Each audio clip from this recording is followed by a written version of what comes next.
Detroit Red Wings of the National Hockey League. The Pistons' usual home court, the Silverdome in Pontiac, booked tonight. The Pistons thus doing it downtown in the fifth and final game of this playoff series. They played only one time here, and that was back in 1981 against the Los Angeles Lakers in an exhibition game. We welcome you. Hi, everybody. Marv Albert, along with Butch Beard. And what will that mean tonight in terms of a factor in the ball game? Of course, the crowd will be on the side of Detroit, but the Pistons themselves have not played on this particular basketball court. Well, Marv, I don't think it's going to make that much difference. It truly is a neutral site, but it is intimate here. The crowd is up on top of the players, up on top of the teams, and that will have an effect until the players make the adjustment mentally as well as physically. Well, Butch, I know as a studious color commentator, you have come out early and checked out the rims. I know many of the Knicks and Piston players were wondering as to the effect of the bounce of the ball on the court and also how the rims will feel. Well, this is the old Cobo Arena right here that they brought over here to Joe Louis Arena. So it's not that bad. The thing that you have to realize is the fact that the hoop is still the same and it's the same height. So all you do is go out and get accustomed to the background, and I'm pretty sure that the ball clubs have done that. It's going to be a great game, Marv. All right, Bernard King was out here checking out the rims earlier and seemed to be hitting his jumper from all angles along the baseline. Now, Bernard's suffering with a touch of the flu, but it did not stop him the other night as he poured home 41 points in Game 4 at the Garden. Well, it really didn't. With Bernard King's game, he likes to go down low and post up. So down there, he can do his thing. He came out, he shot the ball extremely well. Hey, Ray Tober came out, and he was shooting from 15, 20 feet, and it was going in consistently. So you have to believe that a lot of offense will be tonight. But the feeling is that Mr. Tolbert will be watching this ball game on the bench. The spark for Detroit in the victory at the Garden on Wednesday night, Isiah Thomas, 22 points, 16 assists. Magnificent game. The first two games in this series, Isiah Thomas really wasn't a factor. He became a factor in the third game, especially when he scored the 29 points in the second half. And he was truly a great player when he came out, ran the offense, and did his thing, passing off. The Detroit second unit, though, was a major factor. They call them the A-team here in Detroit, Michigan, and they severely outplayed the Knicks second unit, and that helped turn the game around, particularly late third, early fourth quarter. It really did, Marv. Now, the A-team is actually an offensive group. Chuck Daly has players on that offense, on that group that can really put the ball in the hoop. Benny Johnson, you have Earl Curitan, who has done a tremendous job, and Cliff Levingston, who makes a living against the New York Knicks. Whereas Hubie Brown, with the second unit, he depends upon his ball club to play the good defense and turn the game around that way. Tonight, I truly believe that the two coaches may not substitute the way they have during the regular season, because whoever wins goes on and plays Boston.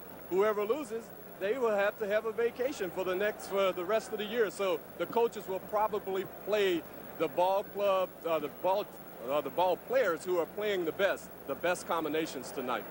All right, so the season is indeed on the line as the Knicks face the Pistons in this fifth and final game. We'll be back with the starting lineups right after these words.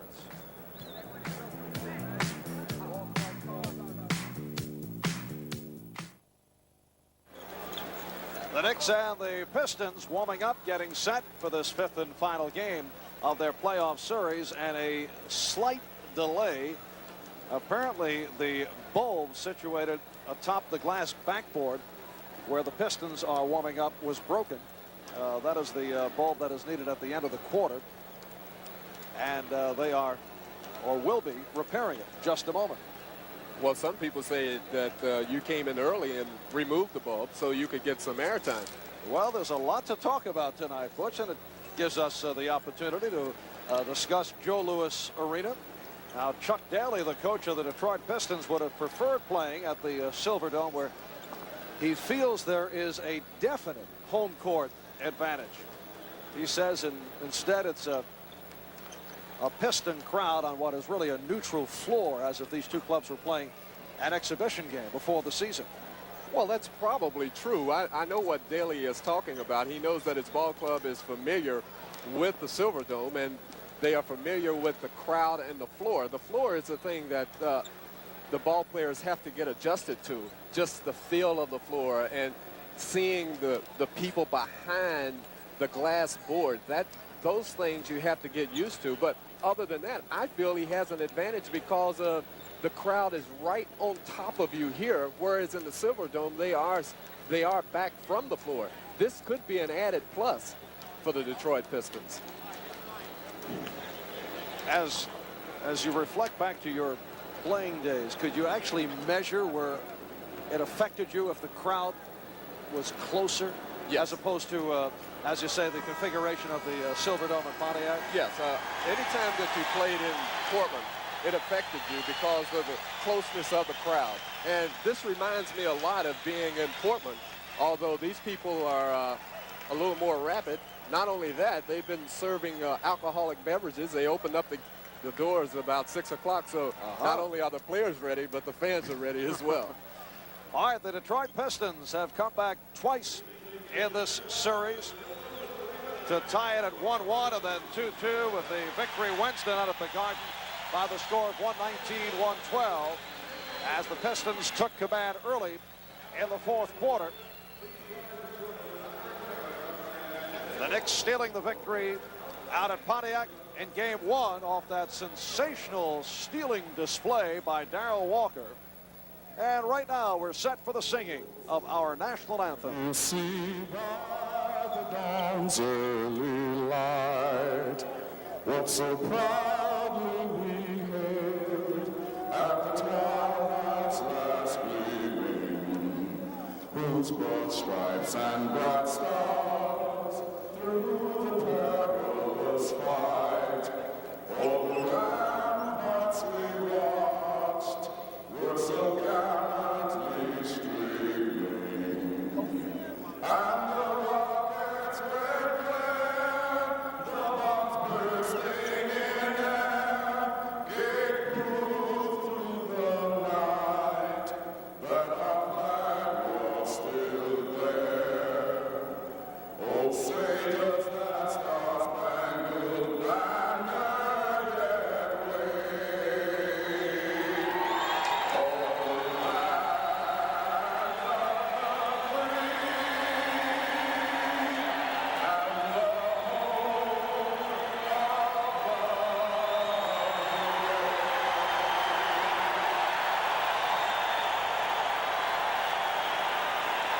Our national anthem is sung by Dennis Rowland from the Count Basie Band. In fact, Dennis telling us before the game that he was singing it in the memory of the late Count. And we're set for the introduction of our starting lineups. And this place has been rocking right from the start of the warm-ups. Let's go to the public address.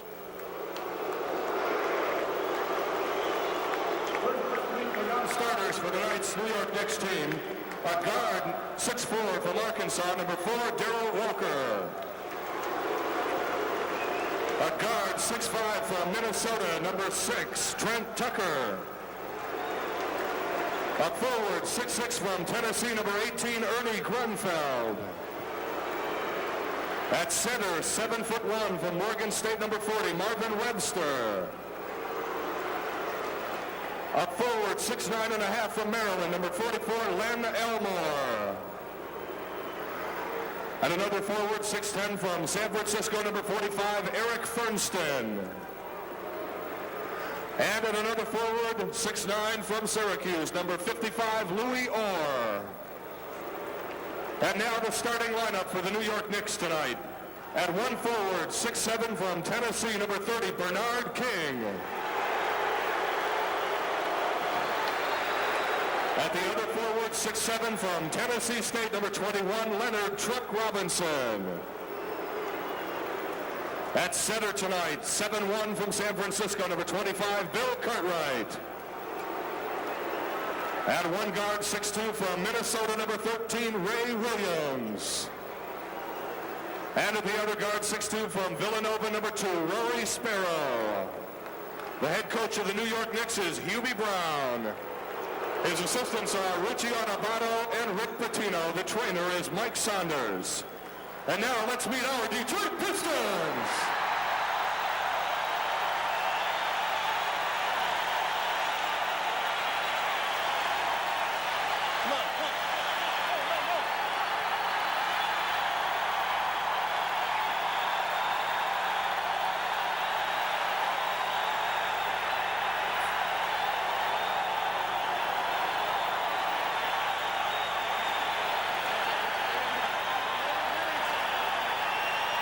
And now, ladies and gentlemen, first tonight, let's meet the A team.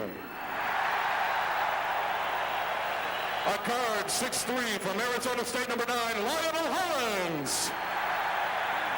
A guard, 6'2", from Baylor, number 15, Vinnie Johnson. A forward, 6'7", from Bradley, number 22, David Thurkill. A center, 6'9", from the University of Detroit, number 23, Earl Cureton. A forward, 6'9", from Indiana, number 24, Ray Tolbert. And a forward, 6'7", from the University of Detroit, number 41, Terry Taylor. And another forward, 6'8", from Wichita State, number 53, Cliff Livingston. And now let's meet the starting lineup for our Detroit Pistons. At forward, 6'6", from Notre Dame, number 7, Kelly Chapuka. At the other forward, 6'10", from Indiana, number 54, Kent Benson. In the middle, 6'11", from Notre Dame, number 40, Bill Laimbeer. At one guard, 6'5", from the University of Detroit, number 25, John Long. And at the other guard, 6'1", from Indiana, number 11, Isiah Thomas. The head coach of the Pistons is Chuck Daly. The assistant is Rick Harder, and the trainer is Mike Abdenauer.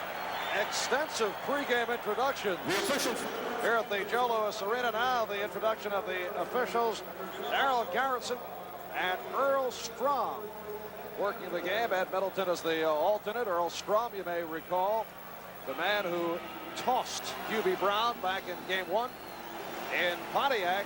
QB disputing a traveling violation, and he and Earl went at each other. It's really strange what is happening, because the ball club, Detroit, got a great ovation, and the longer the players stayed there, as we see the starting lineups, the longer they stayed there, the tighter they got. So it's going to take the Detroit Pistons maybe a little longer to loosen up than the Knicks. Bill Cartwright, Bill Laimbeer getting set. And the Pistons control. John Long and Isiah Thomas in the backcourt. Thomas putting the move on Sparrow. Laimbeer recovers. Isiah Thomas with the penetration, getting the ball over to Laimbeer for 2 points. That's what the Knicks do not want. Isiah penetrating as Ray Williams is fouled by John Long, driving to the hoop. So the Knicks will throw it in. Bernard King will inbound. Ray Williams from deep. Ray shooting only 29% during the course of the playoffs and missing on his first attempt. Benson. Rebound King. Sparrow sweeping by Thomas and lost it. Thomas getting a good job defensively then. Rory Sparrow did not turn around to see where the defensive man was. Thomas was there. The ball went off of Sparrow for a turnover. Sideline's very confusing because there are 2 stripes. Here's Isiah. And a friendly rim for Thomas. Detroit leading it by the score of 4-0. Tough assignment for the officials. It is the white stripe along the sideline. That is the out-of-bounds marker, not the blue that borders alongside. Cartwright with the step in the bucket. Knicks came down that time, cleared out the side, got it to Bill Cartwright. He went to the hoop against Laimbeer and scored. Minute gone by. Isiah Thomas matched with Rory Sparrow. Long off the pick. Strip. Knicks on a fast break. 3-on-1. Thomas back. Sparrow stopped. What a play by Isiah Thomas. Trapuka.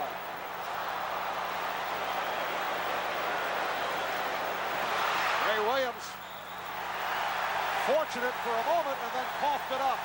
Well, Isiah Thomas has made 3 great defensive plays already in this game, stopping a 3-on-1 situation, and then that time causing the turnover when Ray Williams mishandled the dribble. Pistons lead it 4-2.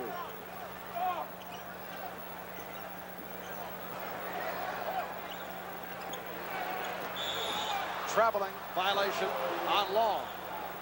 Ray was fortunate that time. He did not get over to John Long as the Pistons were swinging the ball from strong side to weak side. Here you see Thomas making the super block against Sparrow and then saving the ball, but Detroit did not score on that particular transition play. Here's Sparrow. Tripucka. And the Pistons look to run. Tripucka with the nice move.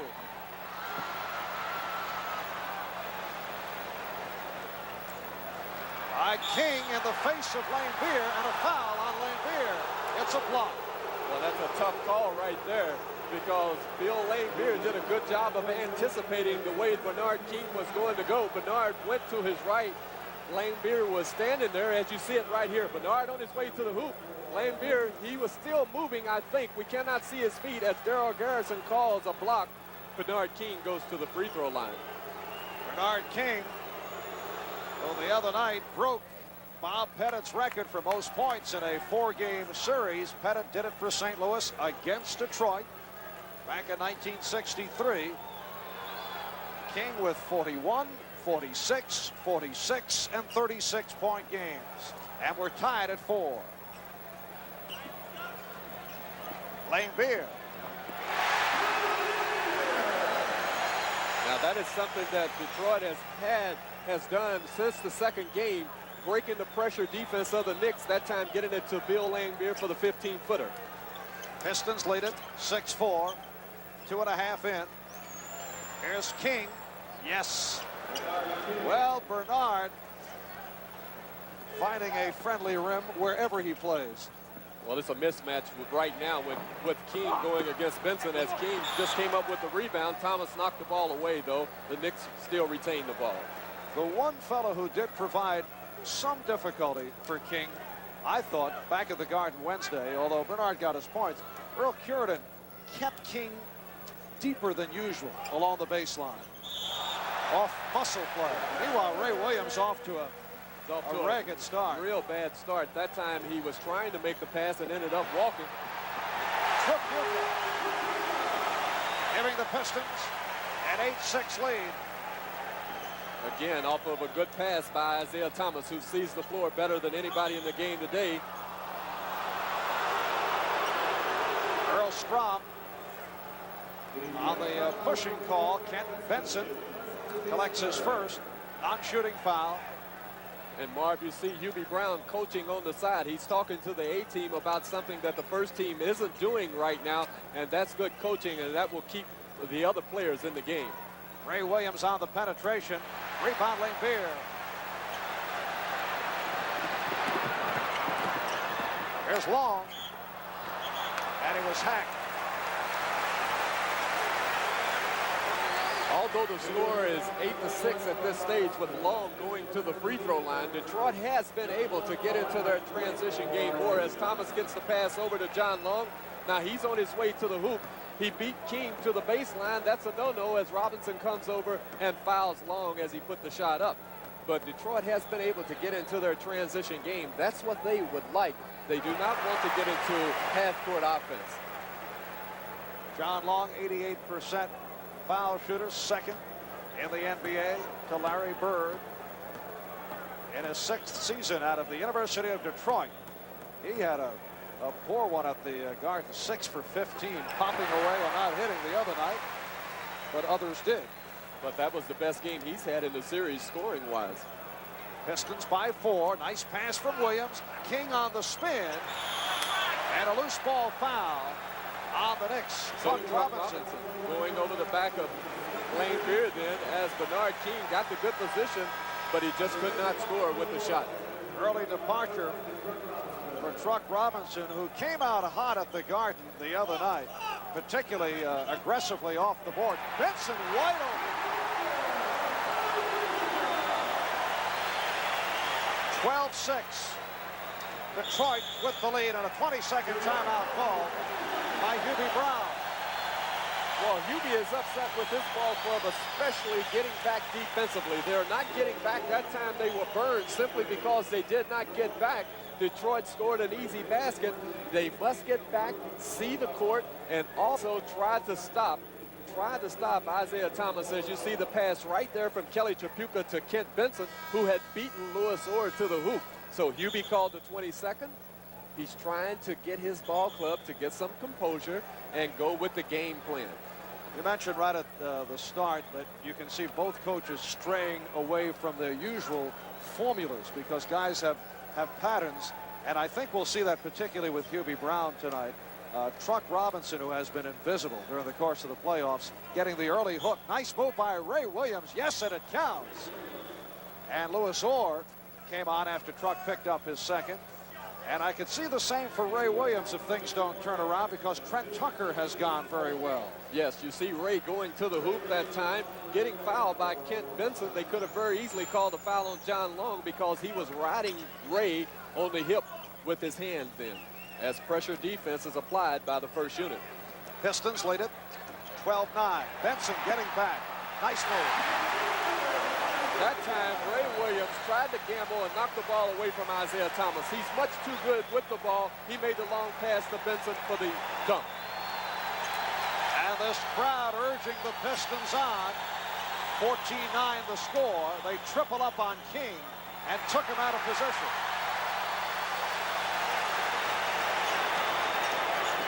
Thomas with the shake and bake for Long. Or as I said at the top of the show that the Knicks would have to try to stop Isiah Thomas. They haven't done it here early on as Hubie Brown just calls a conventional timeout. So the Pistons off to the good start. 7:35 left. First quarter, it's Detroit up by the score of 16-9.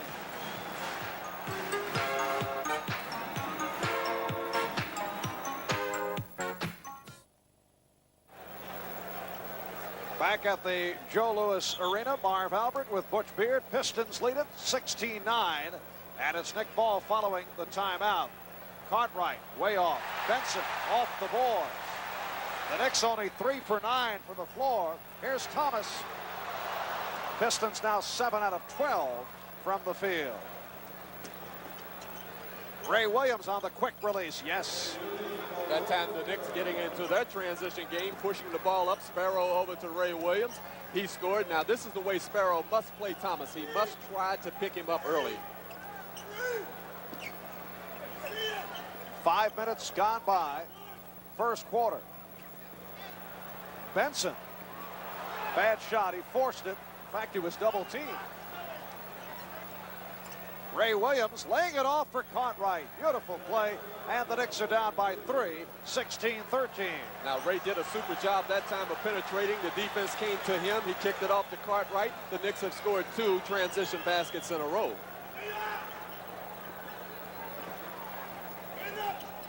Orr getting a piece of it, down to 6 on the shot clock. Here's Long, met by Cartwright. And the blocking foul for Cartwright, that's his first. Well, that's a tough foul for Bill Cartwright to get, simply because Ray lost concentration as the ball is swung here to Long. He goes to the hoop. He simply beat Ray, and Cartwright gets the foul as he tries to come over. Ray should have been down ready to play defense in that situation. He wasn't. Long beat him. Cartwright picked up the foul. John Long shoots 2 free throws.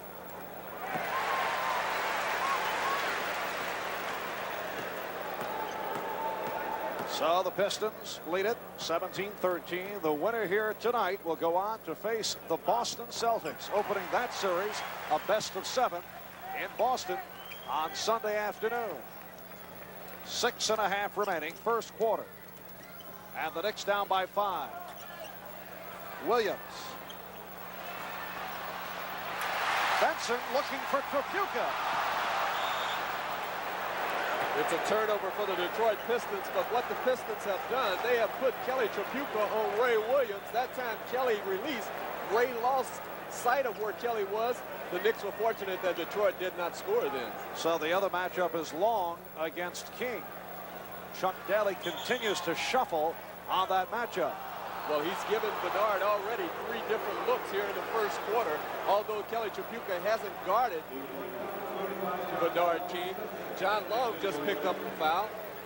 The Pistons are over the limit. Bernard King will shoot 2 free throws. As you see King getting the position, John Long using his body. He was called for the foul. Cliff Livingston comes in for Benson. Johnson comes in for Long, so maybe Bernard King now will see Cliff Livingston on the defensive end. And both Livingston and Johnson had splendid games at the Garden on Wednesday. Vinnie Johnson playing with a bruised right heel. In fact, was slowed in practice by the heel yesterday, but he had a game against the Knicks the other night. 5 for 11, 15 points, doing it back in his hometown. And Cliff Livingston, the quick leaper, providing all kinds of problems game in, game out, right through the regular season and on to the playoffs. Knicks down by 3, 18-15. Little volleyball effect as Sparrow goes flying.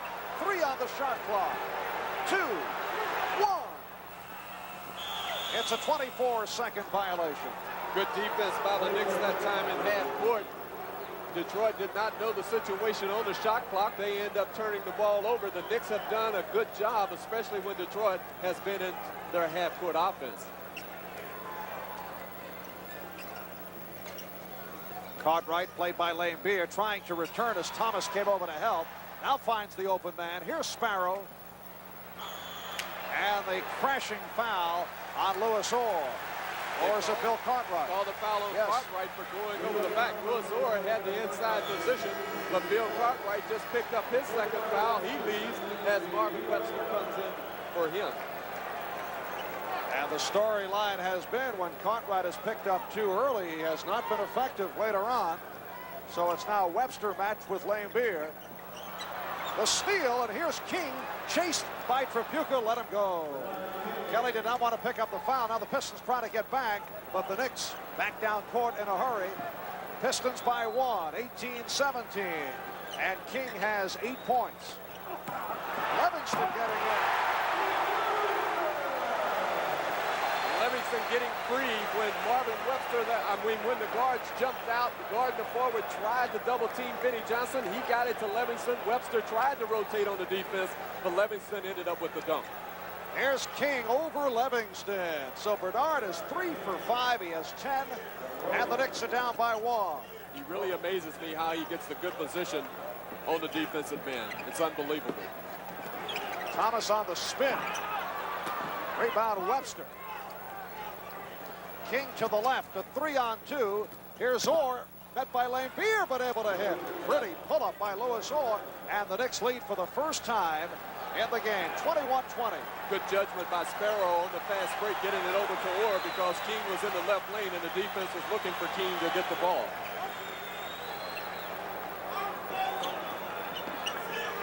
Vinnie Johnson.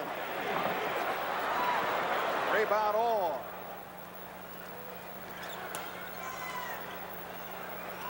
Yes, Bernard King has 12, and the Knicks by 3, 23-20. Just under 4 remaining, first quarter. Tripucka in a crowd. Oh, what a move, and a foul. Kelly Tripucka getting the basket. He's fortunate that they did not call the walk on him as he was double teamed. Here you see Thomas getting the ball down inside to Tripucka. Now watch the double team. Watch it. He changes his pivot feet right there before he put the ball on the floor, but he gets a break and getting fouled. Good concentration. Kelly Tripucka has a chance for a three-point play. So Kelly Tripucka, who came up with that big steal down the stretch to ice it for the Pistons in Game 4. He had a 40-point game back in Game 3. Averaged only 15 a game against the Knicks during the regular season, but he played hurt in a couple. We're tied at 23. King operating on Livingston. Tripucka getting it out for Johnson. And a reach in on Sparrow, so that'll put the Pistons on the line. Both the Knicks and Pistons over the foul limit. Vinnie Johnson will shoot a pair. That time, Vinnie Johnson getting down the floor and he presents a different problem than Isiah Thomas. Thomas will beat you with his quickness. Benny Johnson just backed Sparrow up then. Shot the little turnaround, went up for the turnaround jumper. Sparrow stripped him of the ball, but was called for the foul. Here's Darrell Walker, a rookie from Arkansas, replacing Rory Sparrow. Did a good job, particularly as you mentioned when he was picking up Thomas in the backcourt, and it changed the complexion. Yes, it did. And Marv, it's up to Darrell Walker to not to try to gamble defensively or against Thomas, or he will break the Knicks defense down all night. Ray Williams. So Ray has had the hot hand. He's 3 for 6. He has 7 points, and we're tied at 25. After having a couple of turnovers early on in the game, Ray Williams has settled down and playing now. He's playing good basketball. 3 minutes left. First quarter. Lane Beer. Rebound Orr. So Lewis going to the boards, and he'll surprise you. And Hubie Brown just said, walk it up. Now he wants the Knicks to get into their half-court game, and he's trying to control the game that way. King rejected by Livingston. Nice play. He was beaten and able to recover. Timeout called by Detroit. 2 minutes, 47 seconds remaining in this first quarter of the Joe Louis Arena in Detroit, and we're tied at 25. Capacity crowd, 22,000 here at the Joe Louis Arena. The Pistons playing on the same floor tonight that the Detroit Spirits use at Cobo Arena during the Continental Basketball Association. And you see that red spot at the center court that was painted over. Off the steal, Thomas getting it down. Benny Johnson. The arena personnel had to use red paint to blot out the logo of the Detroit Spirits of the CBA. Another steal. Thomas around Williams. And he had Johnson with him, but took it by himself. Williams. Darrell Walker over Cliff Livingston, and King missed the stop. Look out. Bernard all right. I'm trying to figure out what Isiah Thomas was doing on that layup then. It looked like he had a clear shot to the hoop, and he put up a left-handed off-balance layup. Ray Williams off the crossover. Now Lane Beer on the rebound. Benny Johnson. Tripucka steals it from Orr.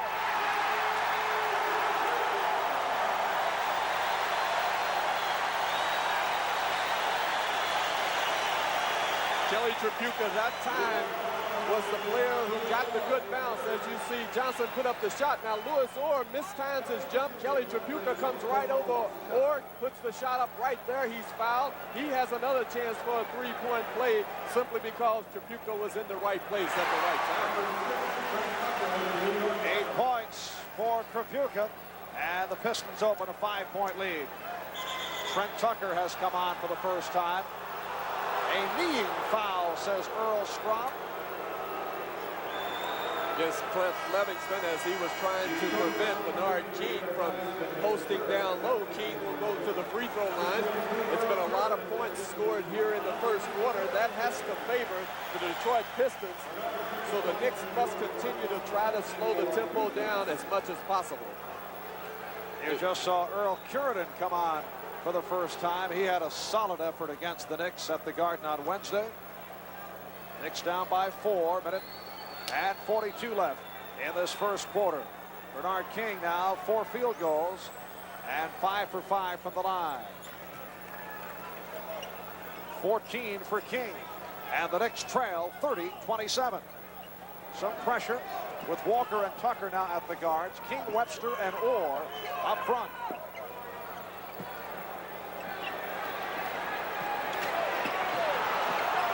Johnson on a recovery. 32-27 Detroit. Benny Johnson just took 2 points that time. Darrell Walker playing the good defense, but Johnson was able to get the ball back and score in the paint. Webster. And he was hacked. Earl Strom telling telling Chuck Daly to set down as Marvin Webster was bailed out as he made his little move. Here you see Webster going against Livingston, shooting the fall-away jumper. Now he hangs in the air, and Livingston did hit Webster on the elbow. Earl Strom making a good call as Marvin Webster goes to the free throw line.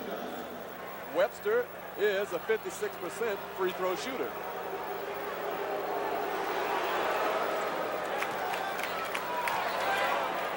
Knicks trailing 32-28. And first appearance in the playoffs for Ray Tolbert, 6'9", 225 pounds, third season out of Indiana, replacing Livingston, who just picked up his second, and Webster hits on both. So Ray Tolbert, formerly of the Nets and Seattle, was a first-round draft pick of the Nets, getting some action. Thomas for Curidan. Isiah Thomas using his dribbling ability that time to break down the full court pressure, getting the ball to Curidan for the stop.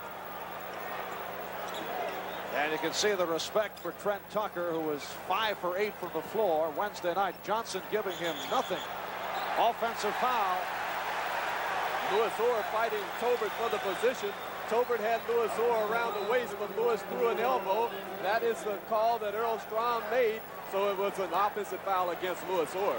Pistons by 5, 35 seconds left. First quarter.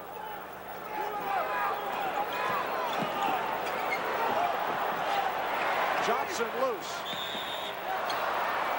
And the foul on Orr.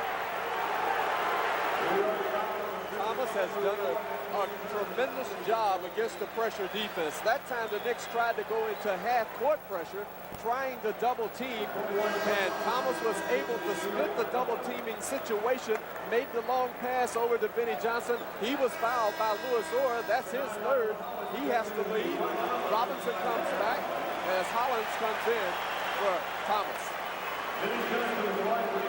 So the Knicks have Robinson up front with Webster and Grunfeld, Walker and Tucker at the guards. Benny Johnson, who already has 6 points.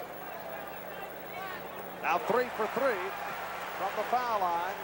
And the Pistons match their biggest lead, 6-point margin. 25 seconds left in the first quarter. Benny Johnson in his 5th season out of Baylor, out of Brooklyn, New York. And the biggest lead of the game now, Pistons by 7, 36-29. Knicks are going for the last shot of the quarter.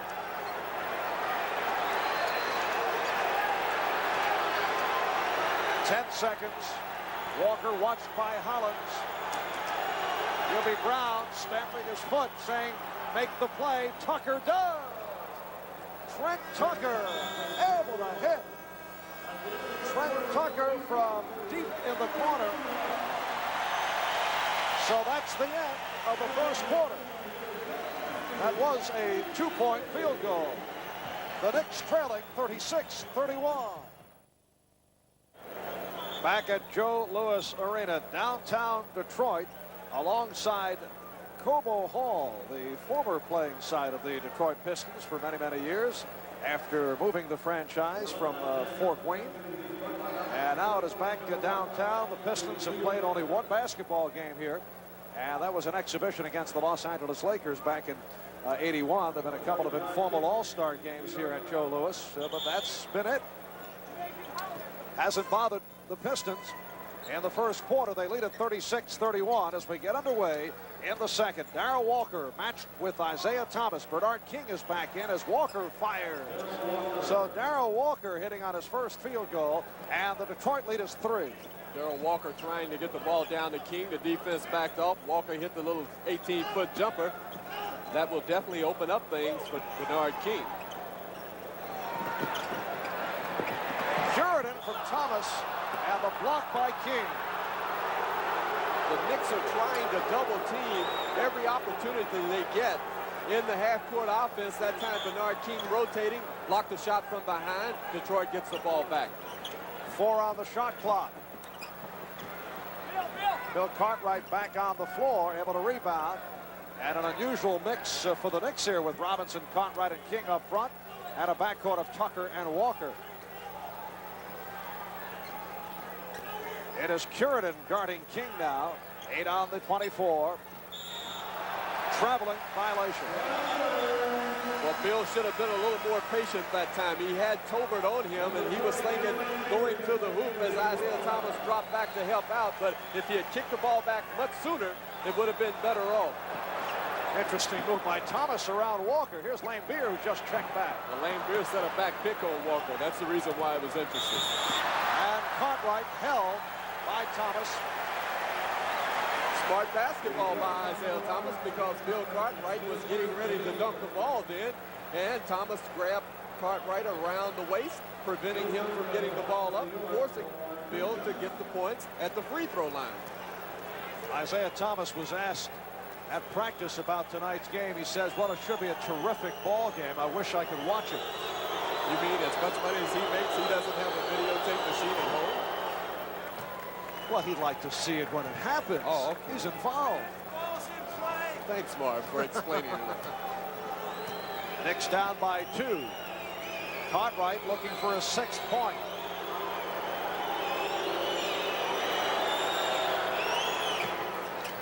(36-35), a 1-point Piston lead. So the Knicks have opened up with 4 straight points in the second quarter.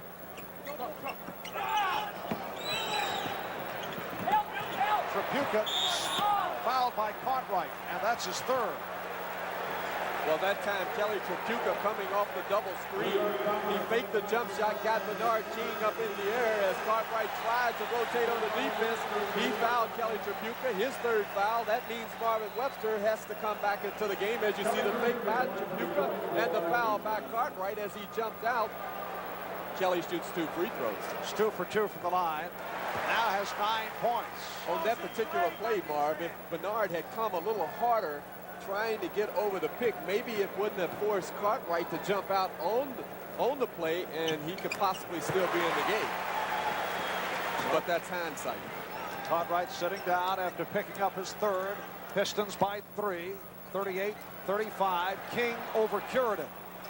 And again, Curidan forced him out. Knicks get the new 24. Bernard King is 4 for 10 from the floor. Robinson. Rebound Webster. Nice play by Marvin Webster. For the first time, the New York Knicks took advantage of the matchup as Isiah Thomas ends up with the turnover. What the Knicks did that time, they took advantage of the matchup with Tripucka guarding Robinson, and the Knicks ended up with the score. Pressure defense by Walker, causing the travel by Thomas. Again, it's Curidan. Matched defensively on King. One-on-one move by Bernard. And that time, no question. Well, Bernard just told everybody to clear out the left side. He put the ball between his legs and hit the little baseline jumper. Knicks by 1, 39-38, and King has 16. John Long, who just checked back, being guarded by Trent Tucker. Here's Long. Rebound Walker.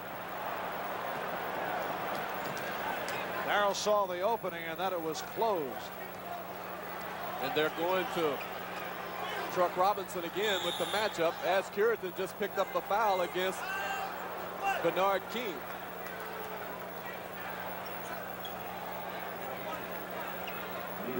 So Earl Curidan picking up his 1st. And for the Pistons, their 2nd team foul. 2.5 gone by, second quarter. Marv Albert with Butch Beard from Joe Louis Arena in Detroit. Pistons have led by as many as 7. Thomas on the steal. And that time Walker with the push preventing the layup. Well, that time Isiah Thomas did a super job of jumping into the passing lane, anticipating the pass to come back to Walker. But if the Knicks are going to try to post up truck Robinson against Kelly Tripucka, here you see Isiah making the defensive play. Now, he made the defensive play with the left hand, so therefore he would not create contact. There you see the foul by Walker as Isiah Thomas will go to the line. On Isiah, 73% free throw shooter. That's his 3rd point. But what I want to get back to, Marv, if they want to post up a player and clear out the side, the Knicks guards must get a better passing angle. They are not getting good passing angles at all. Tied at 39. And now King down low working on Benson. They double up on Tucker. Not giving Trent any room. Here's Webster. Yes. And the Knicks are getting unexpected play from Marvin Webster, particularly coming off a poor effort back on Wednesday at the Garden. But that was a good time to get the ball down to Webster. They had a better passing angle so Webster could do something offensively. Here's Tripucka, and we're tied at 41. Kelly Tripucka has had an excellent series, and he just popped out that time, received the ball 15 feet from the hoop, hit the jumper. Kelly has 12 points. 8.5 left, first half. Fifth and final game between the Knicks and the Pistons. Tripucka stepping in the passing lane. And King broke it up. Kelly Tripucka playing both ends of the court that time, making the super defensive play, starting the fast break by putting the ball behind his back. The Knicks knock the ball away. Detroit retains it. Lane Beer off the screen.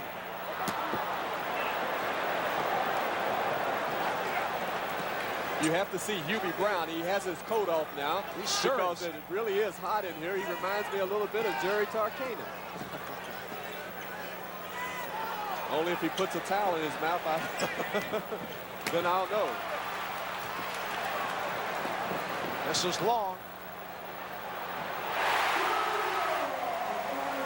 His second field goal has 8, and the Pistons lead it 43-41. Detroit forced up a perimeter shot that time by Walker, and it got them into their transition game. As you see Walker just coming up with the charging foul against Thomas. And Rory Sparrow comes on, replacing Darrell Walker.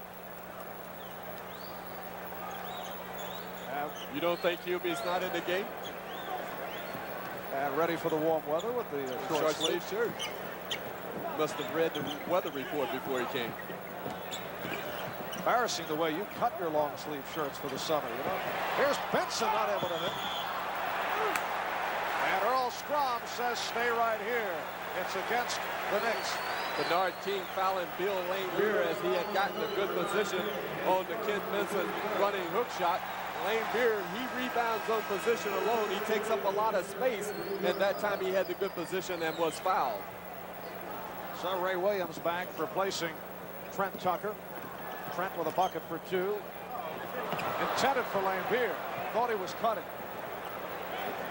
Knicks trail by 2, 43-41. 5 minutes gone by. Second quarter. King, yes. 18 for Bernard, and we're tied at 43.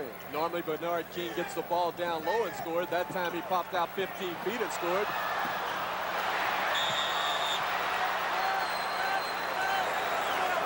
And Darrell Garrison says score the goal.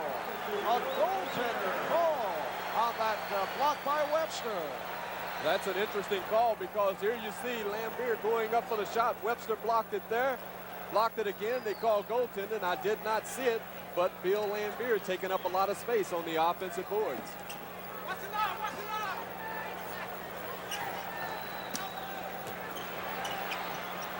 King committed himself. Sparrow able to rescue, and the steal by Tripucka.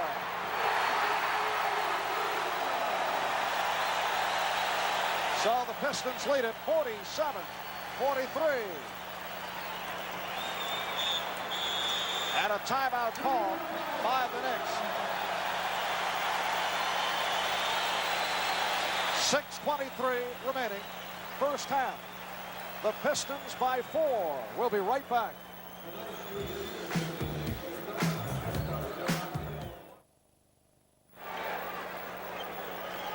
All right, Hubie Brown has just talked things over during the course of that Knick timeout. The Knicks now go with Bernard King, Marvin Webster, Truck Robinson up front, Ray Williams and Rory Sparrow in the backcourt. At halftime, a close-up look at the Knicks' second unit. 6:15 remaining in this first half. Here's Robinson. Nice move by Truck, his first field goal, and the Pistons lead at 47-45. Marv, I think that's smart basketball, getting Truck Robinson involved, especially if Kelly Tripucka is going to guard him defensively. Sparrow helping out, coming up with the steal. Here's Sparrow. Rebound to Webster. And Marvin has been a factor offensively. He has 8 points in this first half. We're tied at 47. Marvin Webster doing an excellent job going to the offensive boards then, putting the ball back up and scoring. Here's Lambeer. He was loose. 8 points for Lambeer. Pistons by 2, 49-47. Marv, that shouldn't be a problem for the Knicks. They should let Webster take the big guy who stays up underneath and let the forward pop out with the guy who pops out in that stack.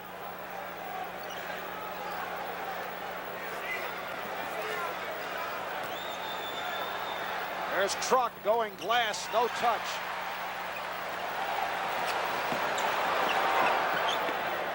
Long open.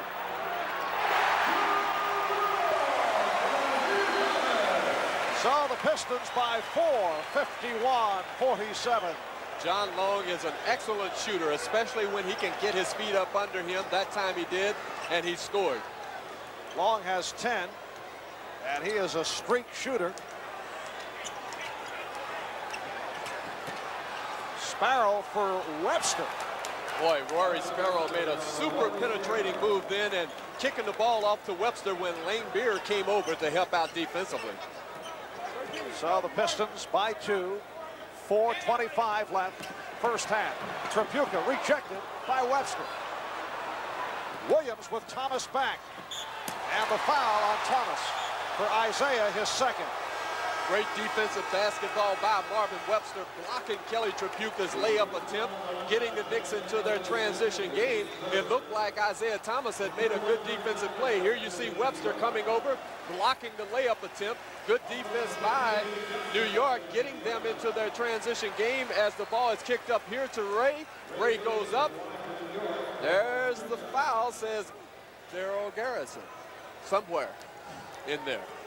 All right, and Ray Williams, by virtue of that call, will shoot a couple. Ray now 1 for 2 from the line. Isiah Thomas sitting down. He has 8 assists and 3 points. 2-point Detroit lead. Vinnie Johnson is back in the backcourt with John Long. Terry Tyler has come on for the first time up front with Lambeer and Benson. Long looking, couldn't find the shot. This is Tyler on the fake. And he drew the foul. Hubie Brown is trying to get a walk ball against Terry Tyler. That time, Bernard King lost concentration on the weak side as Terry made his move from weak side to strong side, received the ball, went up for the shot, and he was fouled by Bernard King as Tyler shoots 2. All right, Tyler, 71%. Free throw shooter. King committing his second. Foul situation on the Knicks. Cartwright and Orr each have 3. And 2 apiece on King, Robinson, and Walker. For the Pistons, 2 apiece on Benson, Long, Thomas, and Livingston.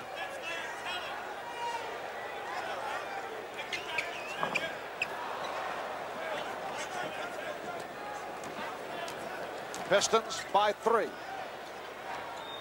King on the spin. Yes, he has 20. And the Knicks are down by 1. I can't believe that Kent Benson stands behind him, especially when he goes down low.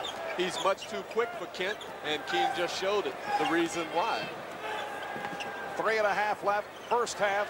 Benson, Sparrow off the boards, has King on the wing, putting the move around Tyler. Tyler comes away with it.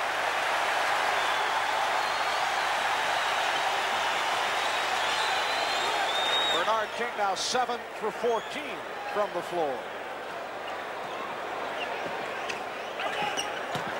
Tyler posting and a foul.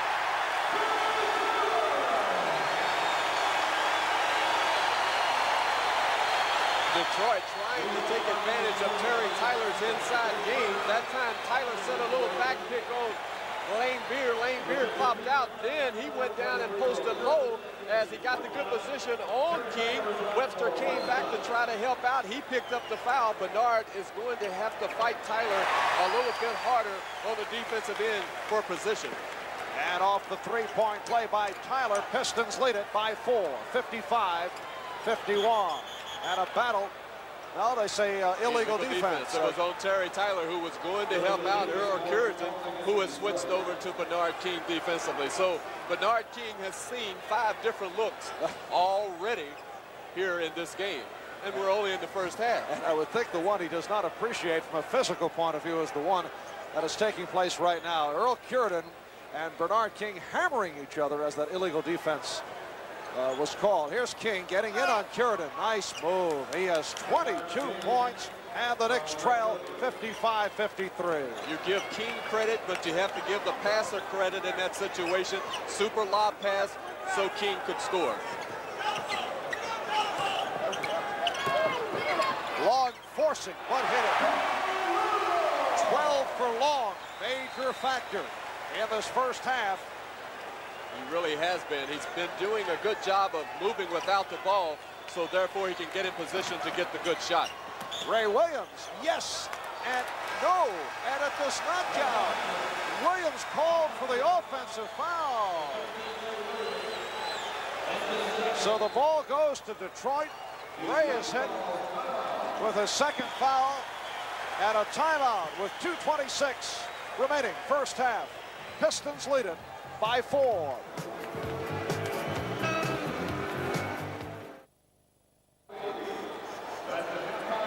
We're going to see Bernard King posting down low against Earl Curitan. Ray Williams making a super lob pass to King. Now King is on his way to the hoop. He scores against Earl Curitan. Bernard King is amazing down low. And he now has 22 points in all. He is 8 for 15 from the floor. It's Piston ball as we resume, and they lead at 57-53, 2:20 left, first half. Excuse me, Marv. If Bernard King scores 29 points tonight, he will break a 5-game NBA playoff series scoring-wise, and it looks like he's well on his way. Pushing foul on King, so that's his third, and the crowd responds because King will sit down. Lewis Orr, who has 3, will replace him. Well, Detroit has played pretty smart basketball here in the 5th game against Bernard King, simply because whoever he's guarding on the offensive end, they have looked to him. In this case, it has been Terry Tyler the last 3 times down the floor, and Terry has either scored and he has gotten fouled. He missed the first of 2. He will try again. See the way he whipped the ball in anger at Earl Strom? Got to take it out on somebody. Way off. Knicks now have Sparrow and Williams in the backcourt, or Robinson, Webster up front. The Knicks getting production from an unlikely source. 10 points for Webster. Here's Ray Williams, and Webster keeps it alive. The Knicks 10 for 17 from the floor in the second quarter. They have shot well. And at 45 remaining in the quarter. And off the turnover, here are the Pistons moving back. Vinnie Johnson. Curitan is fouled. They call a tie-up. They call a block shot by Earl Curitan, who had worked the offensive boards. The Knicks were fortunate that Vinnie Johnson did not score because nobody picked him up. Here you see Johnson missing the shot after Webster comes over defensively. Curitan working the offensive boards. He goes back up. Marvin Webster makes the block right there. Detroit bench not thrilled with that call. Johnson. Robinson on the good box out, and it was knocked out of bounds by Livingston of Detroit. He'll be Brown upset with Truck Robinson, who has had the old hand problem, not catching the basketball.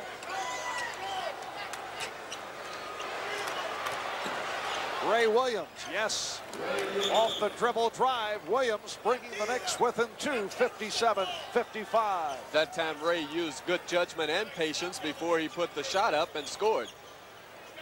Down to a minute left, first half. Here's Tyler. And the foul.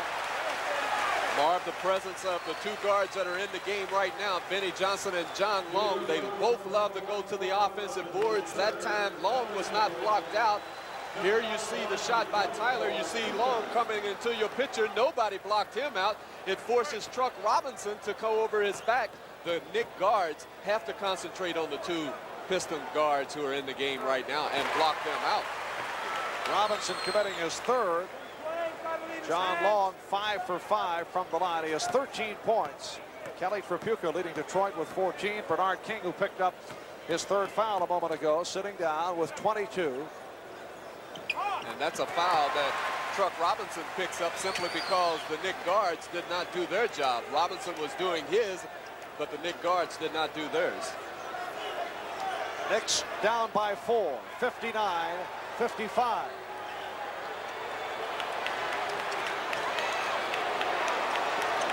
Here is Orr. Yes, and Tyler had a piece of it. Well, it wasn't pretty, but the job was done that time as Ray lost handle on the dribble, got it over to Orr, and Orr hit the shot. Pistons by 2. Long comes to Curidan. Tyler. We're down to 15 seconds remaining. First half, Pistons lead it 61-57. The Knicks bench counting it out. Down to 5 seconds. Here's Ray Williams on the penetration, able to hit. 1 second, that'll do it. Good first half. Halftime at Joe Louis Arena. And the Detroit Pistons lead the New York Knicks 61-59. Coming up in a moment, Bruce Beck will take a look at the Knicks second unit. We'll be back right after these messages.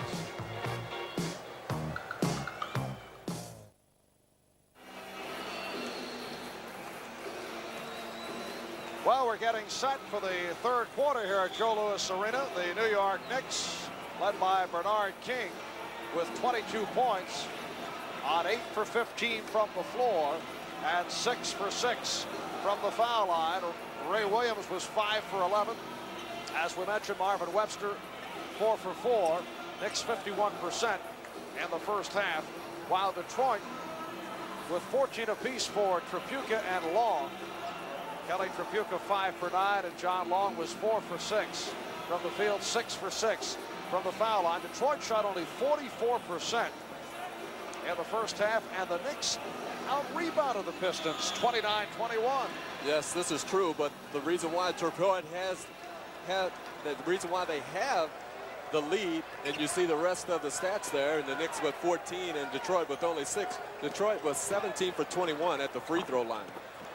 So turnovers have really hurt the Knicks in this first half. Third quarter just underway. Isiah Thomas followed across by Rory Sparrow.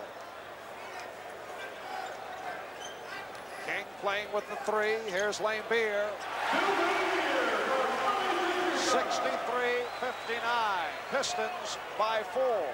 Bill Lane Beer popping out about 15 feet from the hoop, squaring up, hitting the jumper. He's one of the better shooting big men, especially if he can pop out like that. Here's Williams. Lane Beer. And Thomas leads it down. Isiah switching hands on the dribble, but then threw the wild shot. Sparrow. Yes, and the foul. Boy, that time Thomas came back and really made a bad judgment play when he fouled Rory Sparrow when Sparrow took the jumper. Here you see Sparrow now squaring up, shooting the jumper. There you see Thomas hitting him across the hand. Possibility of a three-point play to bring the Knicks within 1 point. And Rory hitting on his first field goal after missing 3 from the floor. So the Knicks now trail by 1, 63-62. Thomas hasn't been a factor as far as scoring is concerned, but he's done a good job of dishing the ball off, coming up with 9 assists in the first half. Thomas now has 3 fouls, 8 on the shot clock. Long wide open. Rebound Cartwright.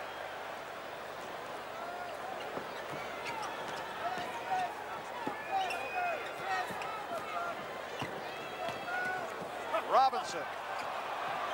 And a strong power move by Robinson. His second field goal, both have come in that manner. Truck also getting back on Benson. Pistons again by one, 65-64. Although the Knicks scored on Robinson's good move into the paint that time, they rushed the ball up the floor. The Pistons got the 2 points back the easy way. Bernard King, yes, 24 for King. Ray Williams getting back to break it up.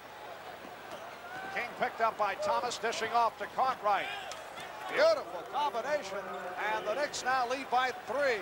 And that was done off the good defense of Ray Williams, getting the ball to King. King over to Cartwright for the 2 points. So the defense paid off for the Knicks on that play. Here's Tripucka. And the Knicks lead is 68-67. Pistons have led most of the way. They've led by as many as 7. Kelly Tripucka, although 6'5", loves to play down low, and that time he got the good position on King and used the little bank shot to score. Here's Williams. And last touched by Detroit. And Marv, that's a good sign, because with Tripucka on Truck Robinson, it frees Robinson up to get to the hoop. That time Robinson battled Tripucka for the ball, and the ball went off Tripucka. The Knicks get it out of bounds. Another gorgeous move by King, who has 26. And the Knicks by 3, 70-67. And a reach-in. Well, that time Bernard King got back against Kelly Tripucka. He was standing straight up on the defensive end. Kelly made his move. King picked up his 4th foul. That has been the only thing to stop Bernard King against the Detroit Pistons. And tonight it has been foul problems. And the crowd responding as they saw Bernard depart, replaced by Louis Orr. Knicks lead it by 3. Wouldn't you? Because people in Detroit would like to give Bernard King a saliva test. By Tripucka. Basket doesn't count. Called an offensive foul on Kelly Tripucka. He had the good position on Louis Orr. The Knicks were fortunate that the offensive foul was called on Kelly. Here you see it. There you see the little bump by Kelly. That's where the offensive foul was. Louis Orr must fight him for that position, though. And for Kelly Tripucka, his first personal foul. Robinson had it stripped.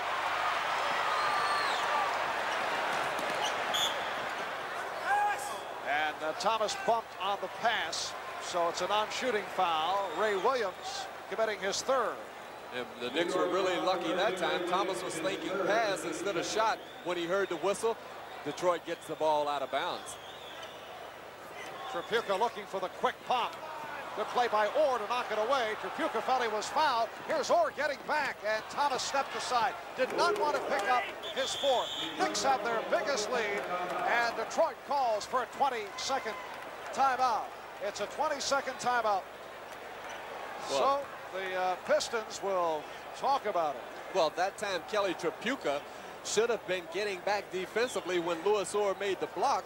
He was standing around debating the play. Louis Orr released, received the long pass, and scored. And Thomas did not want to pick up the foul, so therefore the Knicks ended up with the good defensive play by Orr and also the basket by Louis Orr. So the foul situation not in favor of the Knicks at this point, with 4 on King and 3 apiece on Robinson, Cartwright, Williams, and Orr. Thomas with 3. Here's Tripucka. Too deep. Cartwright gets to it. Thomas on the recovery. And pops. 72-69. Knicks by 3. That was Isaiah's 2nd field goal in the game off of the mishandled, the 3rd field goal, excuse me, off of the mishandled rebound of Cartwright then. Oh, the contact. I think he was fouled. Yes, between Sparrow and Benson. And Lane Beer and the board and everybody. Here you see Sparrow on his way to the hoop. Here comes Lane Beer. Here goes Sparrow. There's Benson. Take your pick. Oh, I felt that one, Butch. I did. no empathy since your retirement. Benson picks up his third, and the Knicks lead it by 4. Rory is 2 for 2 from the line. He had 8 assists in the first half. 73-69. Knicks with the lead. Thomas all the way.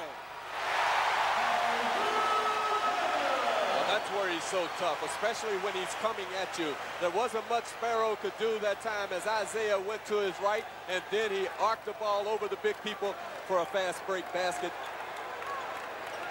Nick lead is 2.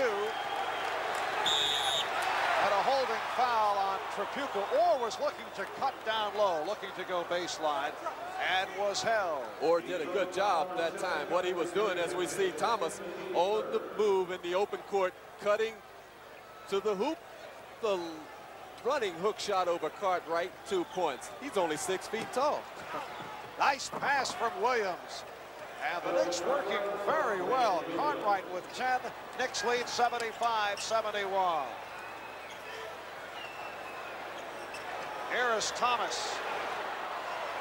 Knicks going to the boards aggressively. Lewis Orr putting the move on Thomas. And let's see what the call is. It's on Isiah. That's number 4. And it's the right call. Earl Strom made the right call. It wasn't a popular call here in Detroit. As Detroit just calls a timeout, you're looking at Chuck Daly. He could not believe that call.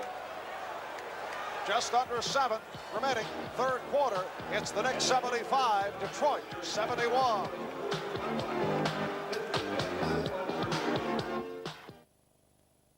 Ray Williams, who has had an excellent game tonight, is going to drive the baseline against the Detroit Pistons. He kicks the ball off the field. Cartwright.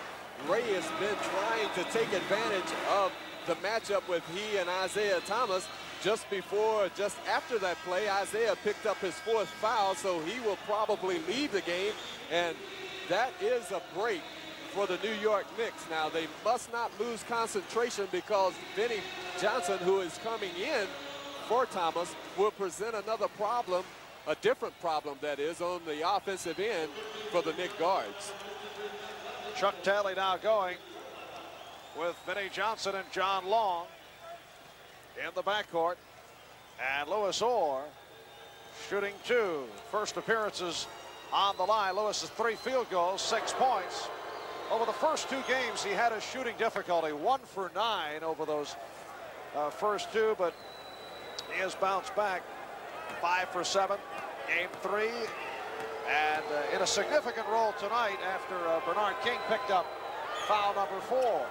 Well, he did a good job even in the first quarter when Truck Robinson picked up 2 quick fouls. So Lewis Orr has played a major part in the 6-point lead for the New York Knicks. And it's the biggest lead of the night for the Knicks. 6:40 left, third quarter. Sparrow watching Johnson. Shot clock down to 9. Livingston back on the floor. Lane Beer. Knicks going to the boards very well in this third quarter. And the guards helping out.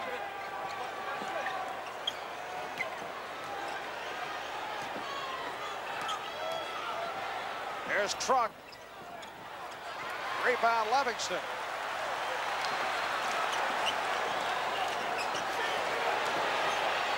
Johnson on a spin. 77-73, the Knicks by 4. The Knicks got back defensively, but Sparrow had to help out one of the big guys, and when Johnson received the ball, Johnson continued to the hoop and scored that time. Sparrow, nice move. And Johnson starts back.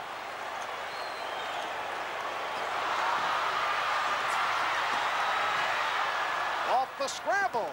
Ray Williams through the foul. Tripucka picking up his 3rd. Good defense by the Knicks, forcing the turnover that time. Sparrow coming from behind, forcing Johnson to make the little spin move. He lost control. Then it looked like the Knicks were going on the break. Johnson got on the floor. Looked like he had come up with the ball, but Sparrow picked it up. Got it right here over to Ray Williams, and he is fouled by Kelly Tripucka. And back live, Ray Williams having his difficulties at the line. Missed the first. He's now 1 for 4 from the line. Usually a good foul shooter at 83%. So the Knicks by 5, 78-73. Pistons led by 2 at halftime.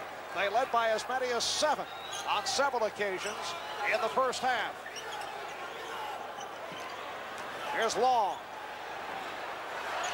Rebound Robinson. The lane closed, so Sparrow gives to Orr. Louis Orr called for the offensive foul. It's a charge, and that's number 4 on Orr. Well, Orr would have been better off backing it up and the Knicks running a play. Here you see him starting to go to the hoop, and Lane Beer jumps out, gets the good position, gets the charging foul on Louis Orr. Good defense by the Detroit Pistons. Lane Beer. Look out. Ray Williams just threw Cliff Levingston to the floor. He helped him up. Truck Robinson picked up the foul as he was rotating that time on the defense. Bill Lane Beer will go to the free throw line. He's an 86% free throw shooter. One of the best shooting big men in the game today. Truck Robinson collecting number 4. So 4 apiece on Robinson, King, and Orr. 3 apiece on Williams, Cartwright. And that's it. The Detroit foul situation. Isiah Thomas sitting down. He has 4, as you see Marvin Webster. And he is coming on to replace Truck Robinson. So one of the few times this season that we see the combination of the Twin Towers, Cartwright and Webster, a combination that Hubie Brown does not like to use. Well, he doesn't like to use it, but right now he's letting everything go. He is playing the people that are playing the best basketball tonight, so therefore you just take out everything that you do during the total season and go with what you have. Knicks by 3. Cartwright over Lambeer. Yes. Tough shot by Bill Cartwright. The angle on that pass is tough, but Cartwright was able to convert with the turnaround jumper. 12 for Cartwright. Knicks by 5, 80-75. Bad pass. Sparrow dribbling through the pack and beating Lambeer, but missing. And a foul. It's called on Orr. Louis Orr was pleading. He said he didn't touch him. As he picked up his 5th foul, Ernie Grunfeld comes in for him. Louis Orr leaves. Knicks missing a golden opportunity right here as Rory Sparrow had to double clutch to get the ball up. Lane Beer again making a good defensive play, and the foul was called on Orr. So Grunfeld has replaced Orr. Tripucka hitting on the foul by Grunfeld.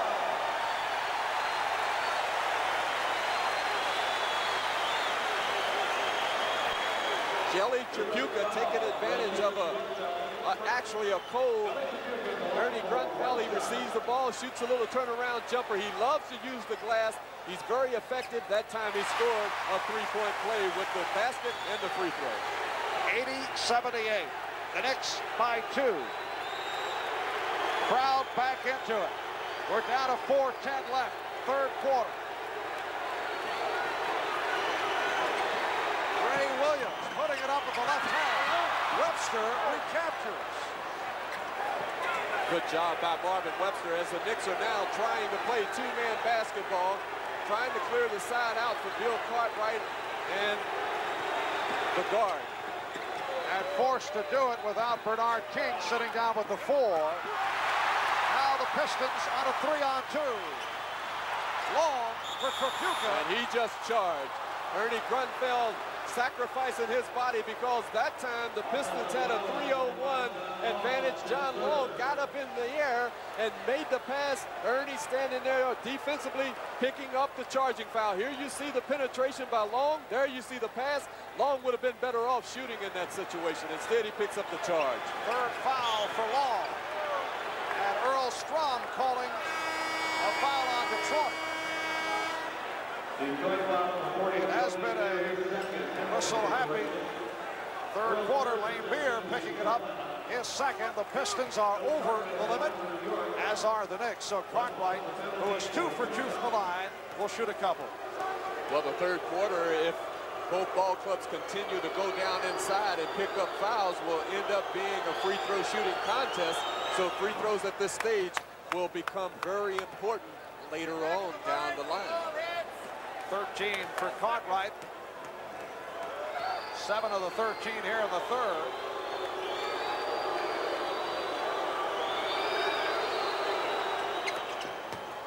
And the Knicks by 4, 82-78. Sparrow pressing Johnson.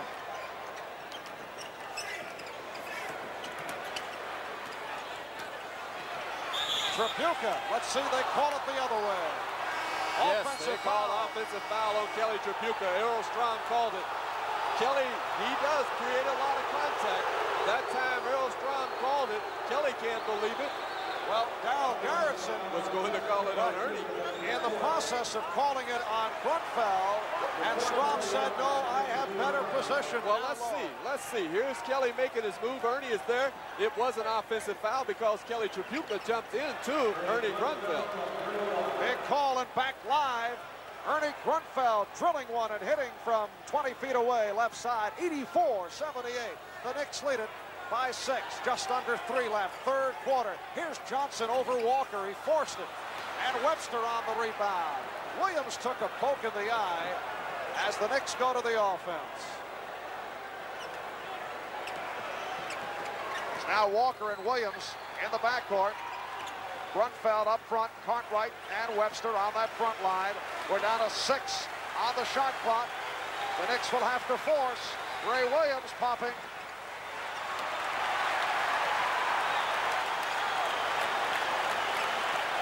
Pistons down by 6. Long being played tight by Williams. Here's Curidan. Aggressive move by Cartwright. Bill Cartwright really wanted that ball then as he ripped the ball away from Lane Beer and a couple of Detroit Pistons players, and the Knicks almost ended up with a 10-second violation. There's a timeout call. This is an official timeout because the ball was wet. I think they're going to change balls. Instead, Earl Strom saying there's no timeout. Chuck Daly's taking advantage of it. He has his troops huddled up there. Now Hubie Brown. Hubie's talking to Bob Wolf, who is doing the radio. Put him on the air, Bob. Why not? They're having some kind of conversation as play continues. Apparently, John Andres had a tip for Hubie. Are you kidding me? Beautiful pass to Williams. And Cartwright was fouled. Boy, Ray Williams has made some super passes in this game. That time on the super penetration, off making the pass off the dribble to Cartwright. Here you're going to see it. Here is the pass. Williams to Cartwright. He goes up. Cartwright is fouled as timeout is called. Minute 50 left, third quarter. We'll be back in a moment.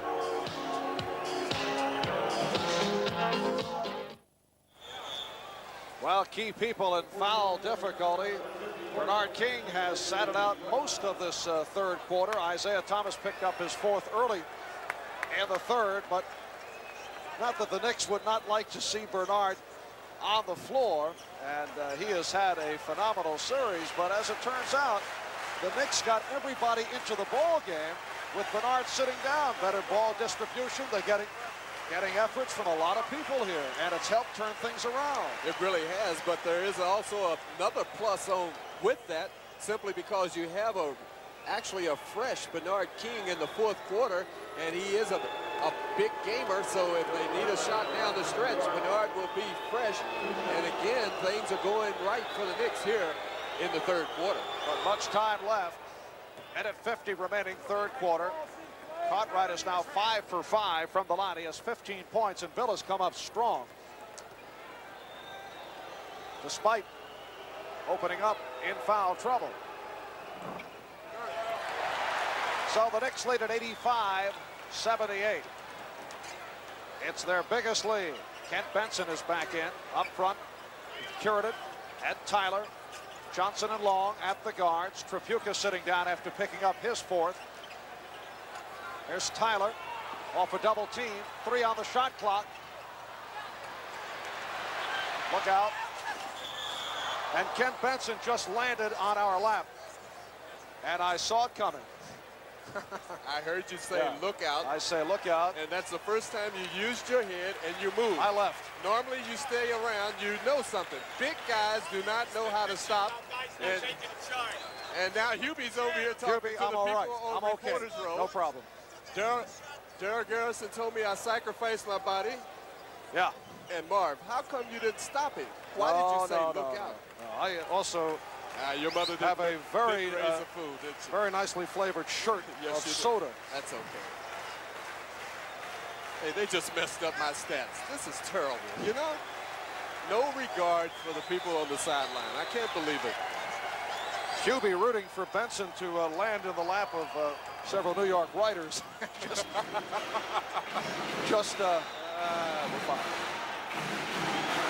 Come on, Butch. Straighten things out here. Thank you, Daryl. Daryl Garrison is trying to get some airtime.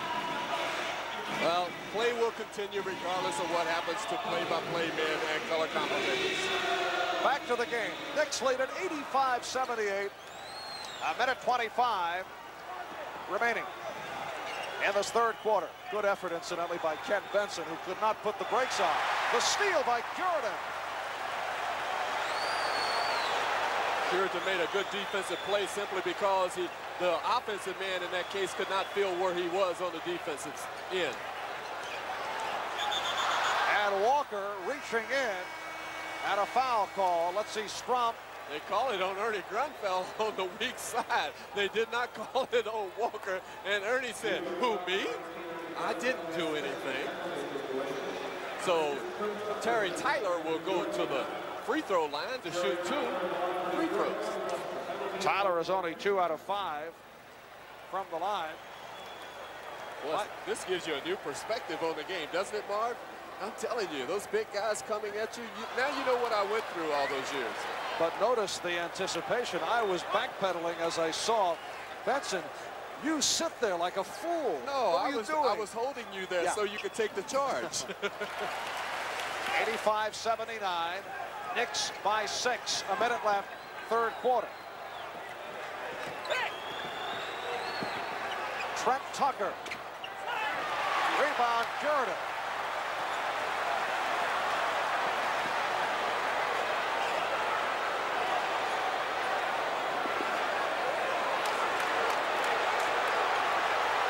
Johnson looking it over. 8 on the shot clock. Here's Tyler. Tough shot by Terry Tyler. Good defensive play by Bill Cartwright as the Knicks slow the tempo down again, and they will probably go for the last shot here with 23 seconds left in the game and 12 and counting on the shot clock. Down to 15 seconds. 3 on the shot clock. Grunfeld firing.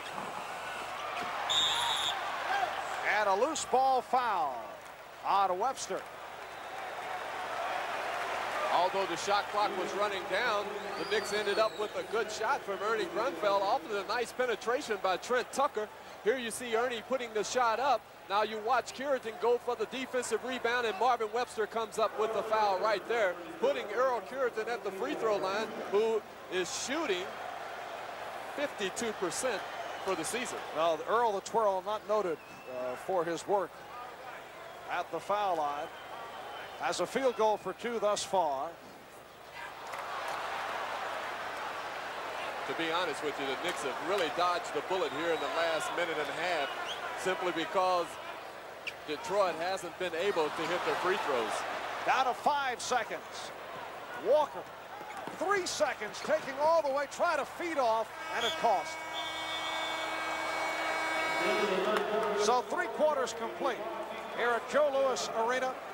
A crowd of 21,208. And that is a record crowd here at Joe Louis. The Knicks leading the Pistons 85-79. Back with the fourth quarter after this.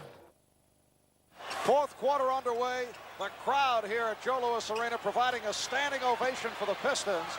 Webster altered that shot. Benson on the recovery. Johnson off the pump. 85-81. The Knicks by 4. So there's 83-84 season for the Pistons and the Knicks has come down to this. The final 12 minutes of this fifth and final game. King has just returned. Out over the head. Robinson off the boards, getting it out. Tucker. Webster keeps it alive. You mentioned the Pistons having their problems, particularly down the stretch in the third quarter. They scored only 1 point in the last 2.5 minutes of the quarter. King, yes, and it counts. That time Bernard King did use his left hand, and he also hurt his finger. He got the good position on Kent Benson, received the pass, went to the hoop, was fouled by Bill Langbeer. Here you see King getting the position on his way to the hoop, switches hands, puts it up left-handed. He is hammered right there by Langbeer as we see the finish of the replay, but that's not the important thing.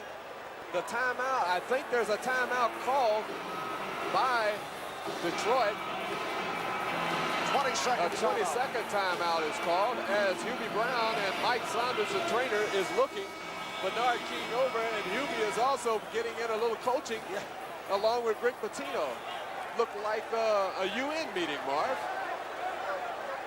So Bernard King, who continues to hammer those dislocated fingers on both hands, shaking it off as he has been doing the last month. Boy, that had to hurt. There's no question about it, because his hand hit the board.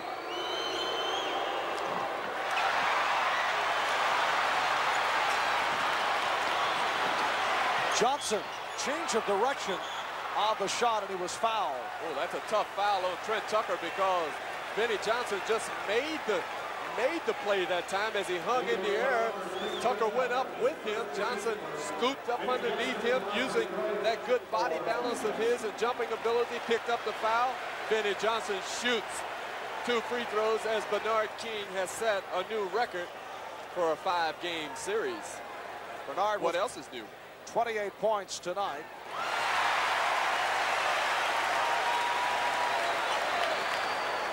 It's been a record-breaking playoff for Bernard King. Series of league records and Knicks playoff records. Knicks now lead it 87-83. Minute gone by, fourth quarter. Isiah Thomas playing with the 4, as is Bernard King. Tucker. Sparrow keeping it alive. And it was a real smart decision by Sparrow then, backing the ball up instead of putting up the quick shot. Sparrow try to go glass, but not.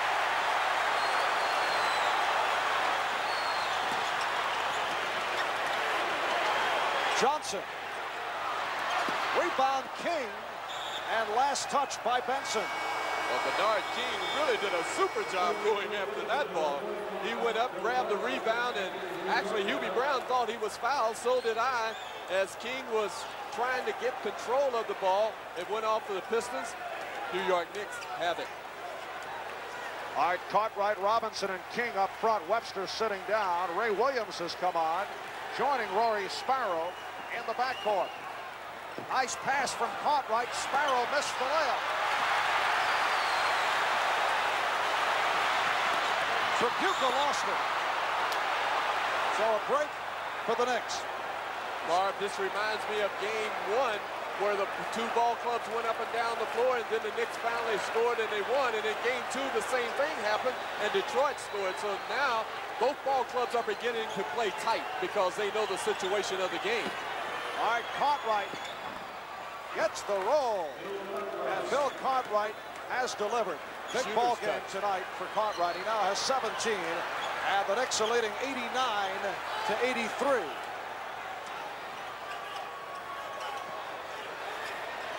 Johnson. Benny Johnson has 16. And the Knicks tried to double up defensively then. Detroit just passed the ball around, got it over to Johnson for the little 15-foot baseline jumper. Ray Williams on a pull-up. And Beal gets it down. Sparrow back to break it up. And a foul is called.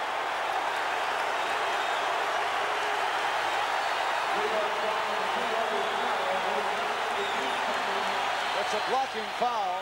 That's a strange call because Actually, both players have the right to go after the ball. Here you see Sparrow. I don't know where the block is. It could have been out of bounds, if anything, but the foul was called on Rory Sparrow. Back line. Benson. Well, he just did get glass. 3 minutes gone by. Fourth quarter. The Knicks lead it 89-85.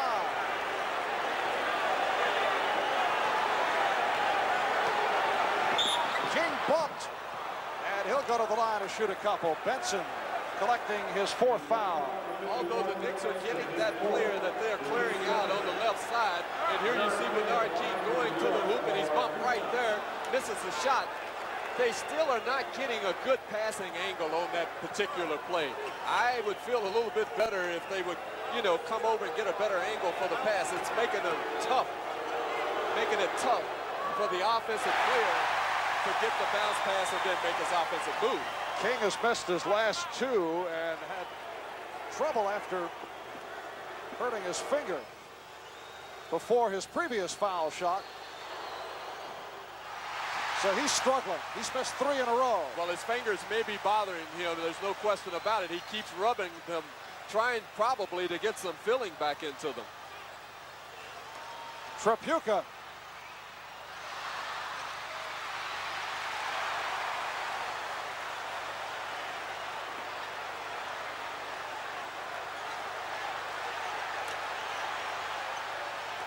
Tripucka again.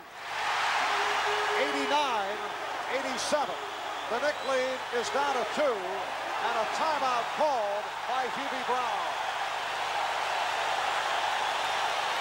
And the crowd here at Joe Louis standing and cheering.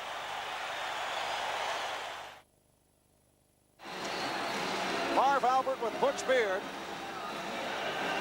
8:14 remaining, fourth quarter. The Pistons had the dry spell. Final 2.5 of the third, and now the Knicks have not scored in the last minute and a half and have scored only 4 points thus far this fourth quarter. And the crowd right in it again. Knicks by 2, 89-87. Sparrow from deep. 3-point attack. Lane Beer on the rebound. The Knicks trying to look down inside to Bernard King. The Pistons defense sloughed back, forcing Sparrow to put up the jumper. Right now, the Knicks aren't moving on the offensive end. Tripucka. And a rebound for Rory Sparrow.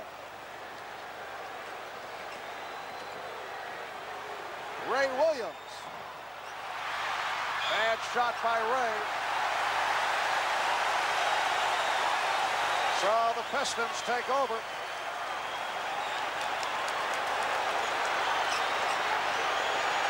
Here's Thomas and the foul.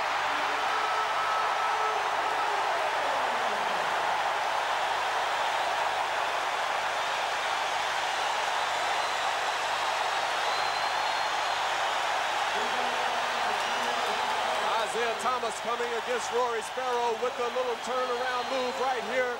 He's fouled by Sparrow. Nice penetration by Thomas, putting Detroit up 90-89 with 7:25 to go with the made free throw.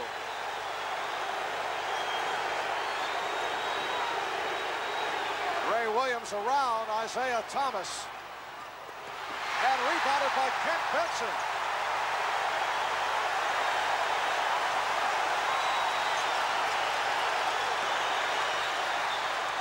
Here's Tripucka.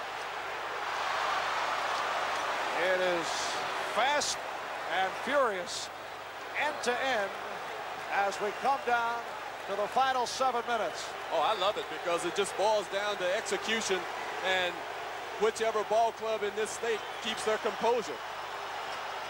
5 on the 24, and the foul on the Pistons.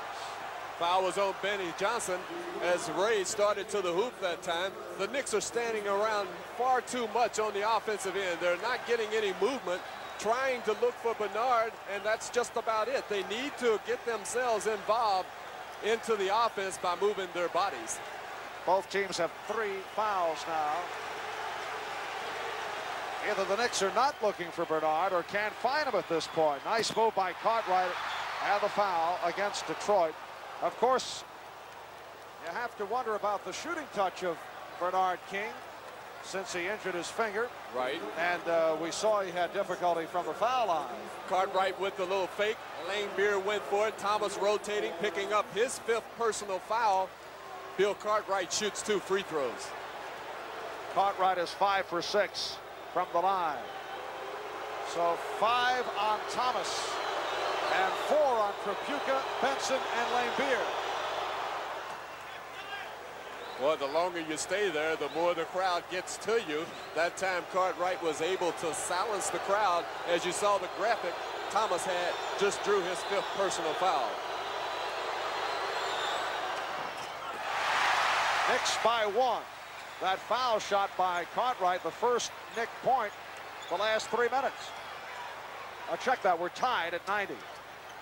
At 6:20 remaining in this 4th quarter, and the Knicks will take over. Lane Beer trying to get the position on Cartwright. The pass was a little long and high. A turnover for Detroit as the Knicks come down, try to run some offense. Cartwright fouled again. Now this is smart basketball, excuse me, Marv, because the Knicks know that Bernard King is struggling right now. They're going to Bill Cartwright, and he was fouled. As you see Cartwright getting to the position on Lane Beer, he puts the shot up. He's hacked right there on the arm. Bill Cartwright shoots 2 free throws. Benson tried to help out, but it was Lane Beer on the foul, so that's 5 on Bill Lane Beer. A friendly rep for Bill Cartwright. Earl Curidan replacing Bill Lane Beer, who leaves with 12. And Curidan has been very difficult for the Knicks. Yes, he has. He will present another problem for Cartwright on the defensive end because he will use his quickness, and Cartwright must know where he is, especially when he goes down to post low. Knicks lead it by 2, 92-90. 6 minutes remaining in the game. Isiah Thomas matched with Rory Sparrow. Isiah has tied it at 92. Well, when in doubt, you cannot get your offense working. Put up the 15-foot jumper. Thomas did, and he scored. Cartwright that time surprised by the pass. Williams from 3-point range. Big basket by New York. Ray Williams with ice in his veins put up the 3-pointer, putting the Knicks up by 3 as Hubie Brown had to set down. So the Knicks with a 95-92 lead. Thomas through the air ball. Williams on the steal. Again, New York controlling the tempo of the game by just walking the ball up, running their half-court offense, and Benson just fouled Bernard King on the move. That's 5 team fouls against the Detroit Pistons. Bernard King goes to the free throw line to shoot 2 free throws. And that is number 5 on Benson. 5 apiece on Benson, Lane Beer, and Thomas.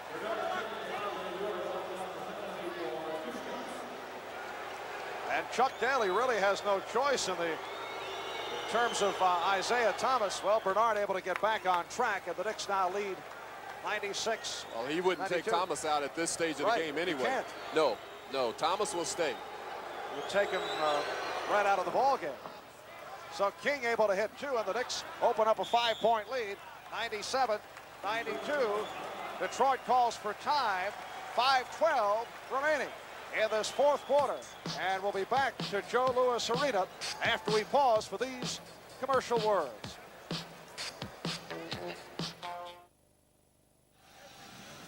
Well, the Knicks with a 97-92 lead with 5:12 remaining in the game, and the 5-point lead, despite the fact they have shot 3 for 18 from the floor in this 4th quarter. A big bucket, though, Ray Williams with that 3-point field goal, drilling it from the corner. Not what Hubie Brown had in mind, but he will take it. Well, Getty, maker of high-performance gasolines, wants to salute another star performance, and we'll have our selection of tonight's Getty MVP of the game a little bit later on. Well, I think you should be considered because of the fact that you tried to pick up a charging foul earlier Took the in the charge. game. No, I took it. Kent Benson pummeling his way here to the announcer's table. Butch in shock, not able to move. The reflexes are gone. Isiah Thomas handling against Rory Sparrow. Now the switch. Ray Williams picks him up. Thomas. Oh, what a tip. Earl Curitan getting inside. 97, 94. The Knicks lead is 3.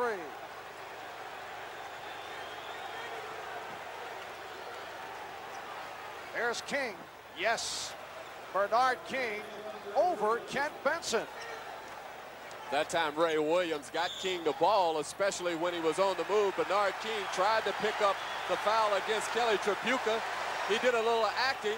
He threw the foul. He threw the elbow first, and Earl Strom saw it. So it's King's 5th foul as play continues.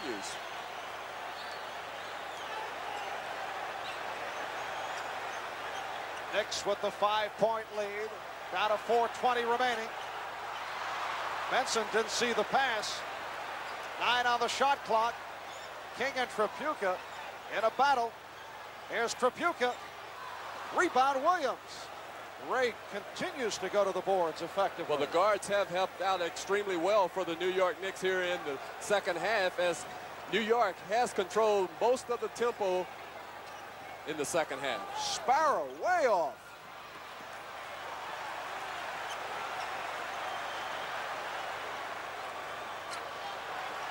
Tripucka and a foul. Cartwright got a piece of it. I think they called the foul on Ray Williams, who had rotated on the defense after Tripucka had gotten King up in the air. Here you see the pump fake. Tripucka on his way to the hoop. Ray Williams with the foul. Cartwright with the block. 2 for 1. They both hack Kelly. Kelly shoots 2 free throws. The foul was on Ray Williams. So it is number 4 on Ray. Tripucka 5 for 5 from the line.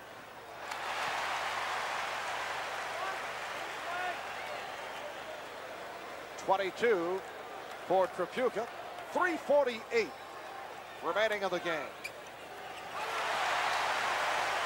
And the Knicks lead is 3. 99-96. The winner here advances to face the Boston Celtics beginning Sunday. Game 1, Sunday afternoon at the Boston Garden.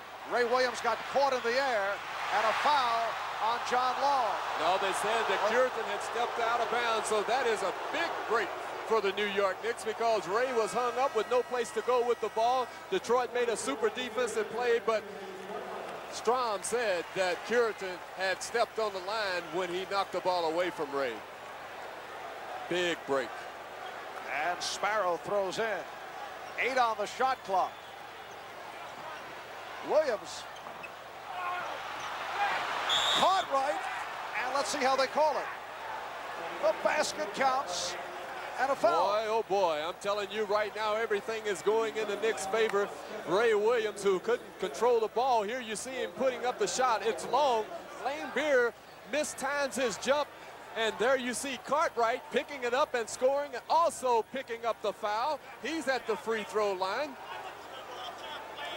Things are going okay for the New York Knicks at this stage. And Bill Cartwright has come up with the playoff performance of his life. He is now 9 for 11 from the line, 23 points in all. Now, excuse me, Mark. Sparrow is doing the right thing, but he shouldn't be up, because he can very easily pick up an unnecessary foul with both ball clubs over the limit. Knicks now lead it by 6, 102-96, 3:20 remaining. King diving for it, but he's called for a travel. Bernard King, very intense. That time jumping out on the pick, knocking the ball away from Thomas. Then he went on the floor after it right here. Oh, excuse me. Thomas just lost control of the dribble. Bernard King comes up with it, but Earl Strom calls a walk as Earl came over to the reporters and explained what happened on that particular play. I'm glad he explained it to the reporters, as you see Chuck Daly calling the play. What a good guy. Interpretation on the spot by Earl Strom.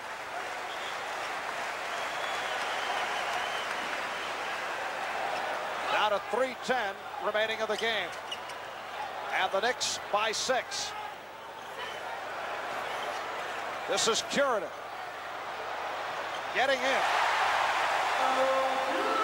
Lack of concentration that time marred by Bill Cartwright, letting Curidan get the baseline move and scoring. That was a big basket for the Detroit Pistons. The Knicks by 4. 2:45 left. 6 on the shot clock. Here's Williams for Cartwright again. And the Knicks now lead at 104-98. Ray Williams, that time on the great penetration, kicking it off to Bill Cartwright, putting the Knicks up by 6. And Hubie Brown is a running commentary with some of the New York area reporters. Tripucka stopped, and Ray Williams committing the foul. For Ray, it's number 5, so Tripucka will go to the line. Well, Earl Strom is not going to let Ray Williams overact on that particular play, take the call away from him. As you see Ray right here. Now, Kelly actually walked. No, he didn't. He kept his pivot foot. There was the foul. And when Ray was lying on the floor, Strom tried to throw the ball in his chest. Yes.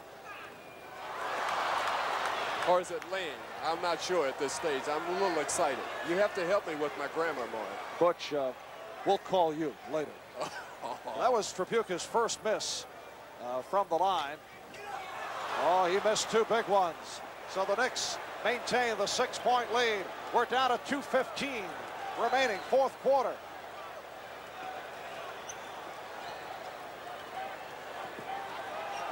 And the Knicks using the 24-second clock. Here's King over Curidan. Yes, 34 for King. And the Knicks now lead at 106-98. We're under 2 minutes remaining. Isiah Thomas coming back. 106-100, a 6-point Knick lead. Well, right now it's been Ray Williams who has been doing the job for the New York Knicks. And that time Isiah Thomas pushed the ball up and got the quick basket as Detroit goes into pressure defense.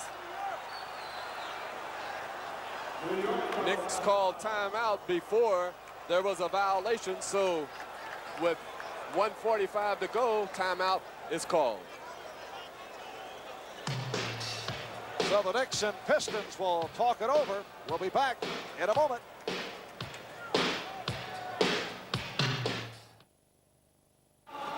Marv Albert with Butch Beard from the Joe Louis Arena. Better than 21,000 on hand. It is a record crowd here at Joe Louis, exceeding the previous record of 20 and change for a college hockey tournament. The Detroit Red Wings have drawn well here throughout the season. And now a standing ovation as this crowd looks to urge the Pistons on. The story for the Knicks in the second half. Bill Cartwright, 19 points, 19 of his 25 in the second half. And he has hit 8 of 10 from the floor. Ray Williams has come up strong, delivering the ball, hit that big 3-point field goal. And Bernard King combining with Cartwright for 31 of the Knicks' 47 second half points. 10 on the shot clock. Down to 1:40 remaining, 4th quarter. The Knicks nursing a 6-point lead. 3 on the 24. Williams, yes! Tough shot that time over John Long. Long playing good defense. Ray Williams hitting the pressure jumper. Knicks by 8. Here's Thomas. And the foul! Sparrow called on the foul.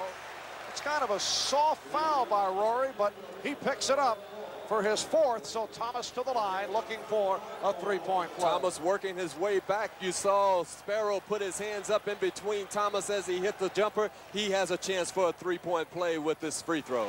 All right, 19 for Isiah, who just got picked off by Robinson as he nearly stole it off the collision with Truck. 108-103. Knicks by 5. We're down to 1:20 left in the 4th quarter. The steal by Thomas, and let's see. Loose ball foul on Rory Sparrow. The Knicks that time getting the ball over in the coffin corner.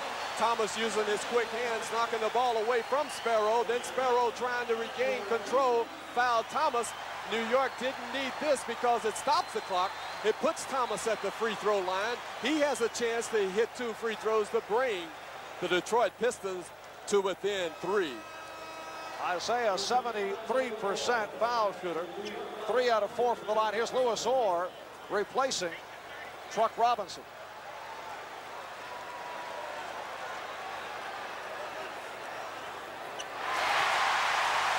It is down to a 4-point lead.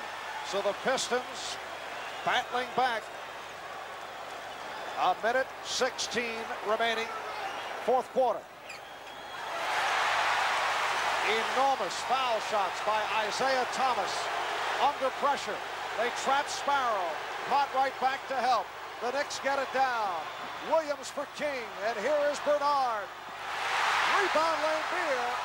But they call a foul, I think, on John Long, as they call it on Errol Curitan, as Bernard King put up the shot. So that means that King will go to the free throw line. He will shoot 2 free throws as the beat continues at the free throw line for both ball clubs. And Bernard is 8 for 11 from the line. He missed the 3 in a row after he hurt his finger. 34 points for King, getting the treatment. And the Knicks lead by 4. 109-105. Down to a minute 5 left. As long as you have uneven numbers, it's going to force the Pistons to put up a three-pointer somewhere along the line in the last minute of this game. Big ones for Bernard, and it's a 5-point Knick lead. Under a minute left. Thomas getting it down quickly, and fouled again by Sparrow. So Rory is fouled out.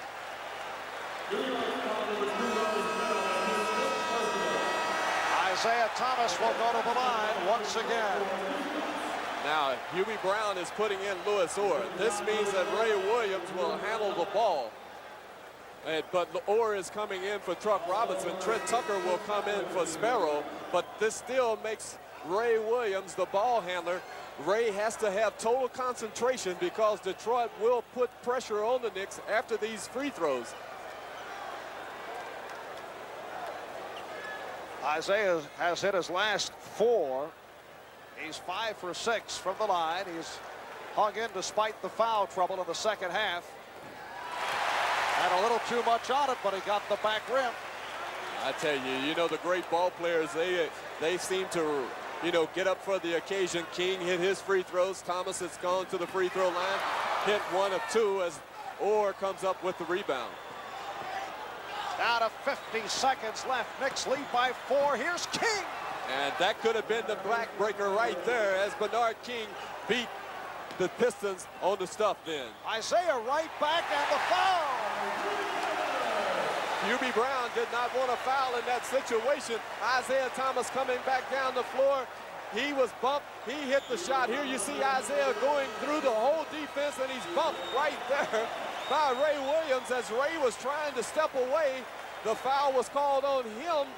It's going to put Darrell Walker and Tucker to handle the backcourt situation as a timeout was called. Foolish foul. He should have stepped away. He was trying to step away in the replay. Unfortunately, as Isiah Thomas put up the shot, his momentum was carrying into Ray Williams. There was contact made as Ray was looking up at the shot. So he just happened to be in the wrong place at the wrong time as far as the Knicks are concerned. As far as Detroit is concerned, it's the right place. So Ray Williams has fouled out. 17 points for Ray. 45 seconds remaining, fourth quarter.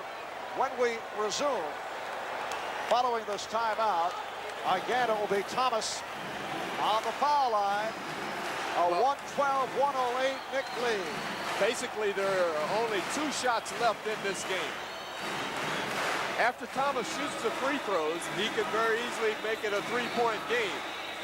What the Knicks should try to do is come down and run some clock and then get the ball down inside to either Cartwright or King, but they have to do it on the move, Marv. They cannot afford to try to get either one of those players standing still, or else Detroit will continue to play the good defense and possibly come up with a steal or a turnover. If the Knicks do score, what they need to do is to come back, play the good defense, and not foul And when the shot goes up, go to the boards and hope for the rebound.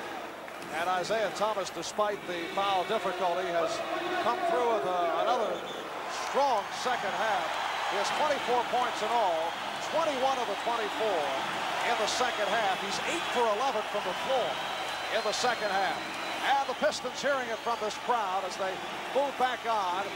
And Darrell Walker has checked in, replacing Ray Williams. So Walker and Tucker at the guards, Cartwright, King, and Orr up front. And here is Isiah Thomas getting set as he missed his last foul shot.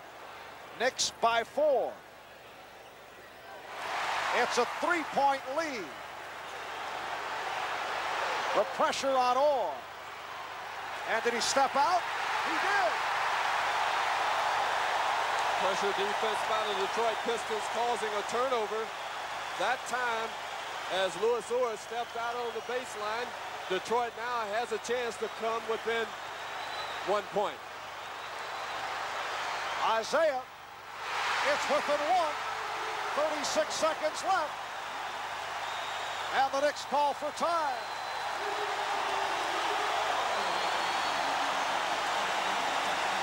The Knicks led by as many as 8 down the stretch here in this fourth quarter. And they are now clinging to a 1-point lead with 36 seconds remaining. Isiah Thomas has brought the crowd up off of the seats. They are cheering as you see him go to his thing, making the penetration move and scoring against Darrell Walker. Walker did the right thing by backing off and letting Thomas shoot the jump shot, not creating a 3-point play possibility. Now the Knicks have the option here on this timeout. They can take the ball to half court and try to get the ball in bounds, or they can take it out of bounds up underneath, up under Detroit's hoop. But the important thing is that they have to get the ball in bounds and then run some of the clock and try to get up a good shot before the 24-second shot clock runs out. The timeout situation is that the Knicks have 1 timeout left, no 20 seconds, and Detroit has 2 timeouts left, not a 20-second.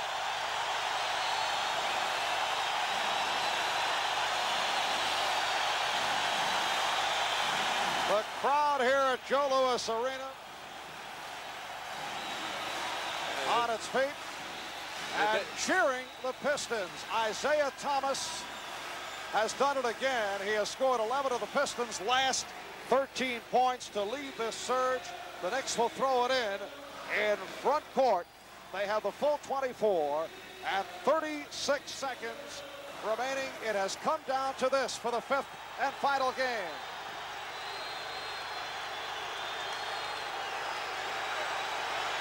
They want to spread it out. Here's King over Curitan. Yes! Bernard King has given the Knicks a 114-111 lead with 26 seconds remaining and a timeout by Detroit. You're talking about take charge. The Knicks barely got the ball in times before the 5 seconds was up. Bernard King gets it to Cartwright. Cartwright gets it back to King, and King says, look, clear out the side. I got Curitan on me. He goes between his legs, goes baseline, hits a patented little jump shot on the baseline. Now the 6th man, so to speak, the crowd is stunned as Detroit now is forced to somehow get a 3-point play out of this possession for them. Bernard King has hit his last 6 field goals. He now has 40 points. And that may be the biggest shot of the season for Bernard King and the New York Knicks as he hits the shot against Errol Curitan. The Knicks are up by 3 with 26 seconds to go. As both ball clubs, as we see another angle, you'll get the same results regardless of how you look at it. As both ball clubs now have 1 timeout left. Now, if Detroit cannot get up a 3-point shot or get a 3-point play, they will probably try to score as soon as possible.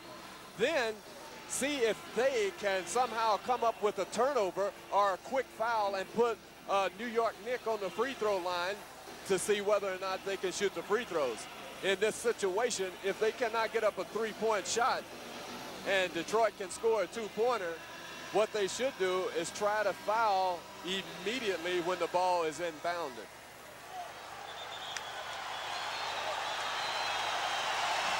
Here are the Pistons moving back on.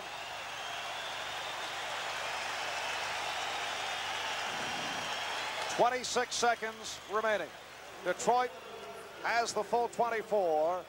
And you have Webster in the game for defensive measures, along with Cartwright, King, Tucker, and Walker. And Tripucka looking to inbound. King went for the steal. Isiah, three-point attempt. He's got it. We're tied. And a timeout called by the Knicks.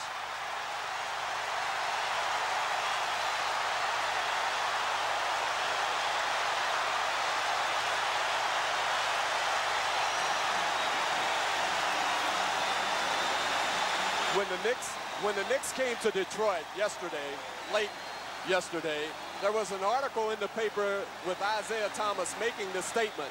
He said, if I wasn't playing basketball, I would be on stage because he has met a lot of entertainers. And he was pertaining to meeting Stevie Wonder and Marvin Gaye before he was shot.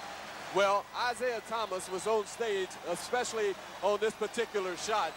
And now the people of Detroit are his followers. Isiah Thomas delivering once again. He's hit his last 6. He has 30 points in all, 27 of the 30. In the second half, he connects on the three-point field goal from straight away, and so it has come down to 23 seconds left. The Knicks 114, the Pistons 114, and you look back to a series of fouls by both clubs, some bad ones by both teams. Louis Orr stepping out of bounds. The pressure bothering the Knicks in this fourth quarter, late in the game. Pressure bothering the Pistons earlier. And it will be Knick ball when we pick it up. And actually, it has been a well-played basketball game.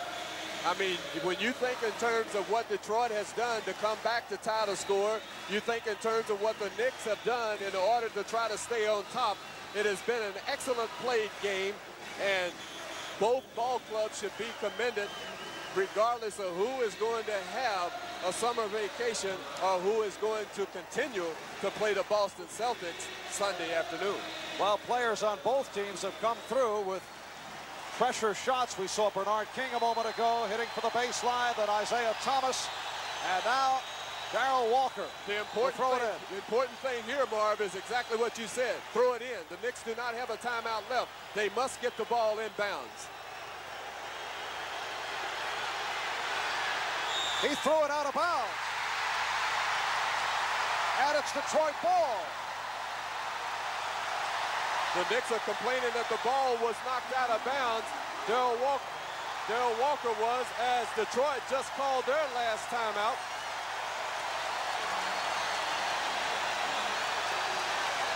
So the Pistons will take over. The Knicks could not get it in, and it was a panic toss by Walker. Well, the Knicks have had problems all year long getting the ball inbounds on the sideline, as you see right there, as everybody on the Detroit bench is saying, it is a turnover, our ball. You have to credit Detroit for playing the good defense on that particular play. Now it's up to the Knicks to see if they can get up for the challenge of playing good defense, hoping that Detroit doesn't score, trying to force an overtime.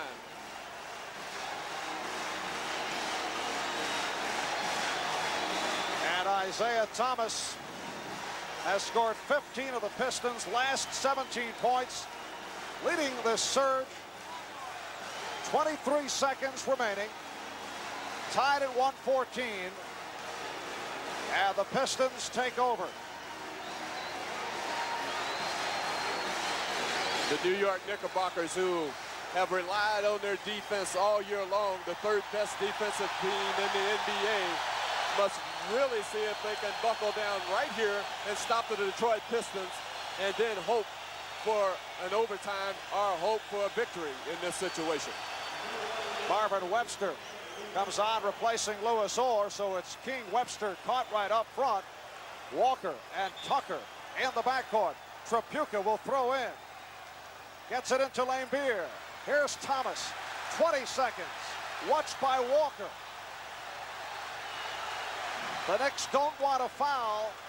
Both clubs are over the limit. 10 seconds. Isiah checking the clock. 5 seconds. Here's Thomas. He's stripped by Walker. Gets it down to Tucker. 2 seconds. He tries to get it away. Let's see if they Walker call it. was fouled before. Walker was fouled before. Daryl Garrison is not going to allow, as timeout ran out, Hubie Brown can't believe it.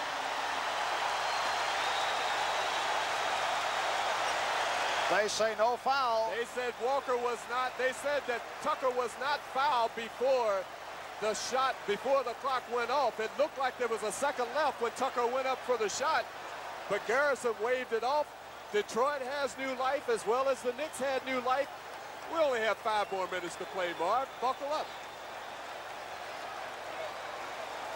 So the officials say the foul came after the clock had run out. It was close. It was close because he was in the motion and he started to the hoop with a second to go. It could have gone either way.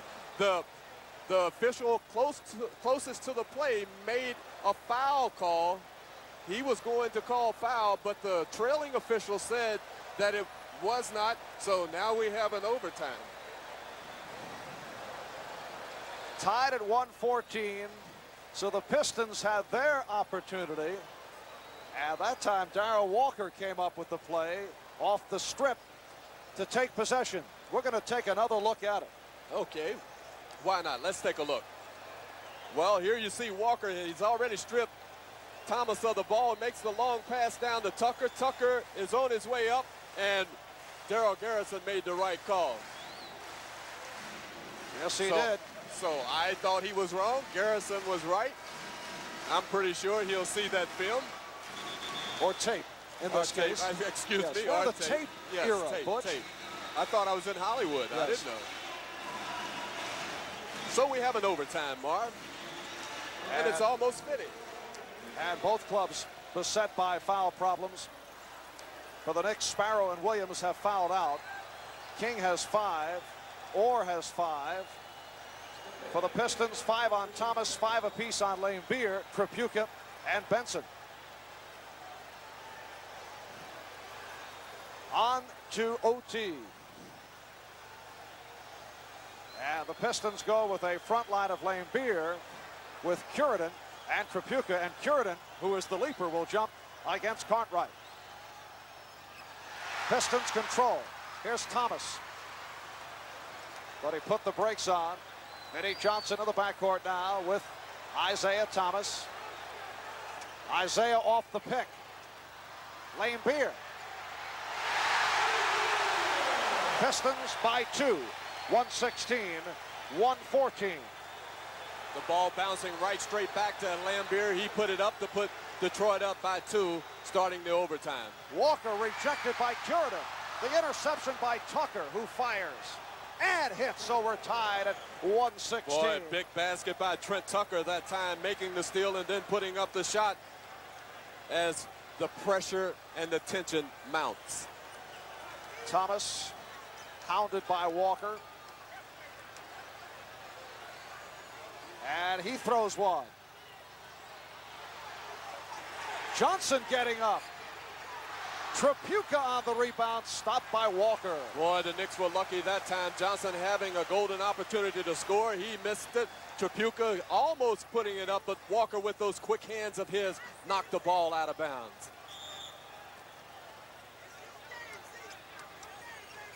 A minute gone by in this 5-minute overtime session.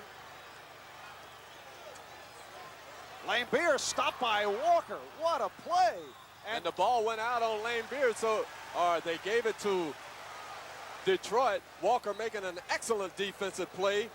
The Knicks just could not come up with the ball. Darrell Walker, who had the 7 steals in game 1 at the Silverdome. 11 seconds on the shot clock as we have a little cleanup by one of the ball boys near the Knick bench. Tied at 116 on a bucket by Lambeer. And then Trent Tucker able to hit from the angle. 7 on the shot clock. King had to let him go, did not want to pick up the foul. And let's see what the call is. Will not Going to call a foul on Bill Laimbeer, pushing Bill Cartwright from behind. That's Bill Laimbeer's 6th foul. So Laimbeer departs, leaves with 14. And Chuck Daly was trying the combination of Curidan and Laimbeer, something we have not seen too frequently, but now Laimbeer is gone, and Kent Benson will come on. Bill Laimbeer trying to get to the offensive boards, pushed Cartwright from behind. The inside official did not see it, but the outside official did. Laimbeer fouls out, Benson comes in. Darrell Walker setting it, looking for Bernard King. Here's King. Orr keeps it alive. Lewis went up with the left hand. King with a sensational rebound. And the Knicks by 2. Bernard King following the shot up and stuffing it back in to put the Knicks up by 2. Louis Orr working the offensive boards effectively as well for the Knicks on that play. King now has 42. And Earl Strom, the outside official, calling illegal defense.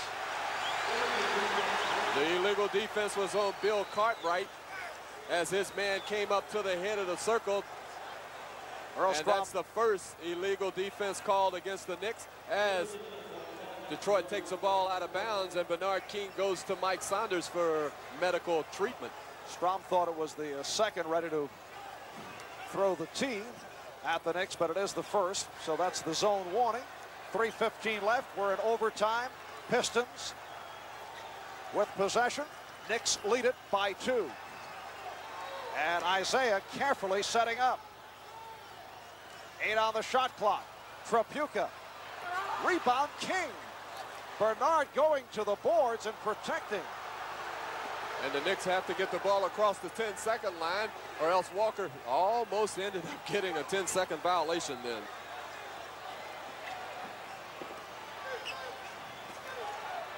Here's Cartwright. Yes, and Cartwright gets the roll. The Knicks lead it by 4. 120, 116. We're down to 2.5 left in overtime. Johnson.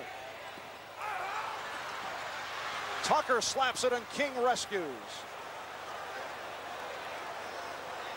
Right now, the Knicks have to get the ball up the floor again as Hubie Brown calls the play, trying to get Walker's attention. Wants to get it to Bernard. 5 on the shot clock. Tucker in traffic, and he's fouled, so he'll go to the line to shoot a couple. The Knicks are really nursing the clock right now. That time trying to get the ball down to Bill Cartwright. Walker couldn't. He got it back to Trent Tucker. Trent Tucker went to the hoop. He was fouled. Trent, who normally doesn't go to the hoop, normally doesn't shoot a lot of free throws, or shooting 2 pressure free throws right now. First appearance on the line this evening. 75% free throw shooter. Trent Tucker, who has 2 field goals for 4. He hit from the angle to open up this overtime. Here you see Bernard King shooting a little fall-away jumper. The ball is tapped around. Louis Orr is going to put up the left-handed shot. Watch Bernard King follow it up for the dunk. And back to the live action. Tucker hit the second after missing the first. And the Knicks lead by 5. 20, 121, 116. Just under 2 remaining in overtime. Trapuka. And the Pistons are way off. Walker had it slapped away, last touched by the Pistons.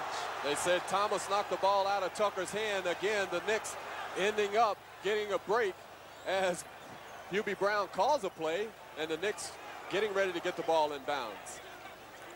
Pistons have gone cold in overtime. Isiah Thomas even missing a couple. We're down to 1:40 remaining. Now Trapuka over to help out on Tucker. Down to 5 on the shot clock. Walker on the spin. What a move by Darrell Walker. And the Knicks lead at 123, 116. Timeout called by Detroit with 1:29 remaining. Now that shot may weigh a ton as New York now is up by 7 with 1:29 to go. Detroit still has 1 more timeout left. Big basket by Darrell Walker as he made the little spin move as the shot clock was running down, ducked up underneath the defender, put it up, ball rattled around, fell in, putting the Knicks up by 7. As you see Walker right there putting the shot up, it rattles around the rim, falls in, Knicks up by 7. Detroit calls timeout. Detroit is forced in a situation where they're in a must situation. They must score on this possession. Pistons on fire down the stretch, led by Isiah Thomas. But in overtime, they have scored only 1 field goal. That the bucket by Bill Laimbeer. That was the first field goal of overtime. Since then, it's been all Knicks. Well, what the Knicks have done, they have forced, and especially in this overtime, you know that neither ball club is going to do anything crazy like try to get into their transition game. The Knicks have slowed the tempo down. They have started to run their half-court offense, forcing Detroit to do the same thing. Detroit has tried to settle for the perimeter jump shot. It hasn't fallen here in the overtime. The Knicks have been fortunate enough to get the ball down inside to the people that they would like to get it to. They have responded, so therefore the Knicks now are up by 7 with 1:29 left in OT. 9 unanswered points by the Knicks following that field goal by Laimbeer. Tucker came back to tie it, and the Knicks have taken command. Again, the crowd here at Joe Louis Arena looking to urge the Pistons on, but not as much fire as we heard before. It's been a long night. It really has for the crowd and for you and for the players, but the game isn't over yet. As the Knicks saw at the end of regulation, 3-point attempt, and Thomas does it again. It's a 4-point game, 123-119. Isiah hitting a second 3-point field goal. And that was a 30-footer. Harris King, yes, 44 points for Bernard King. And he hit that with 2 defensive players on him. Isiah again had an ocean from 3-point range. 125-121, Knicks by 4, 1:06 left. Bad pass. And knocked out, let's see, by the Knicks. Pressure defense by Detroit, forcing the turnover that time. The Knicks need to get more than 2 people up there in order to get the ball in bounds. That's the most important thing at this stage, getting the ball in bounds. All right, the Knicks have seen this movie before, and it was just some 10-15 minutes ago as the Pistons again look to get back into it. Benson looking to throw in. Bad pass, he couldn't find anyone. Trapuka on a recovery, he's tied up. Tied up by King. Trapuka feels he was fouled.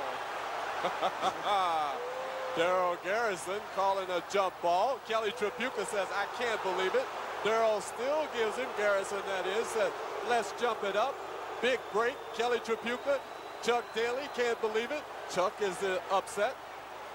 The most important thing now is regaining composure if you are a Detroit Piston fan.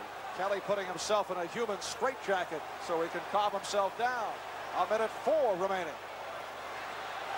We are in overtime. Knicks control the tip, and then Tucker lost it. Big bucket for Curry. It's down to 2. A minute left. The Knicks lead at 125-123, and a timeout call by the Knicks. Well, 58 seconds left. Knicks are up by 2. Both ball clubs have 1 timeout left. As you see, Louis Orr having the ball knocked away from him by Kelly Trapuka. Darrell Garrison said it went off of Louis Orr. That was a big turnover as far as Detroit was concerned, because on the jump ball, Benny Johnson knocked the ball away from Trent Tucker when the Knicks regained control, and Detroit scored. Here we will see the jump ball situation. King gets the tap over to Tucker. There you see Johnson coming from behind. Curitan on his way to the hoop. He scores to put the game in this situation. Knicks up by 2. 58 seconds ago. Knicks will take the ball out of bounds. 3-quarter court. That's just like going to the ranch and Well, we'll asking for a good day's pay. We'll be looking at this one as one of the memorable games of the season when we look back. Bernard King with 44 points.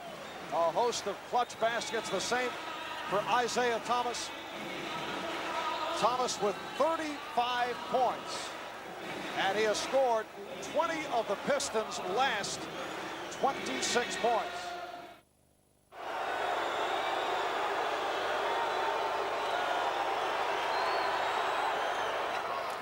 The Knicks lead it by 4, 127, 123.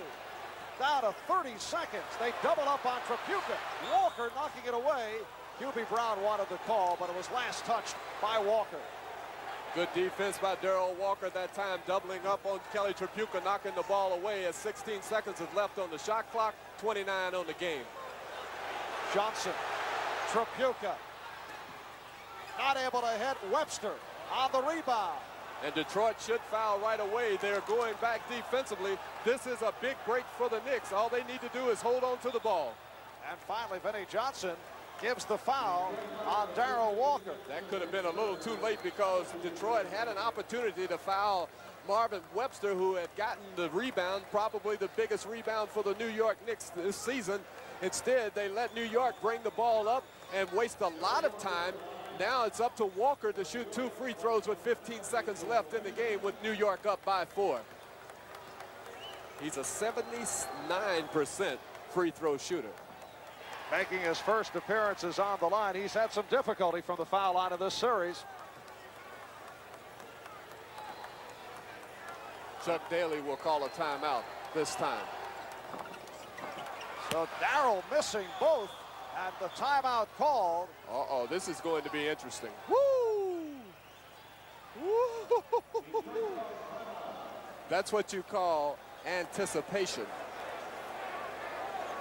Curitan comes down with the missed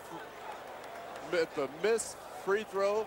Looked like Tucker had knocked the ball away, but timeout is called. So 14 seconds remaining. We'll be right back.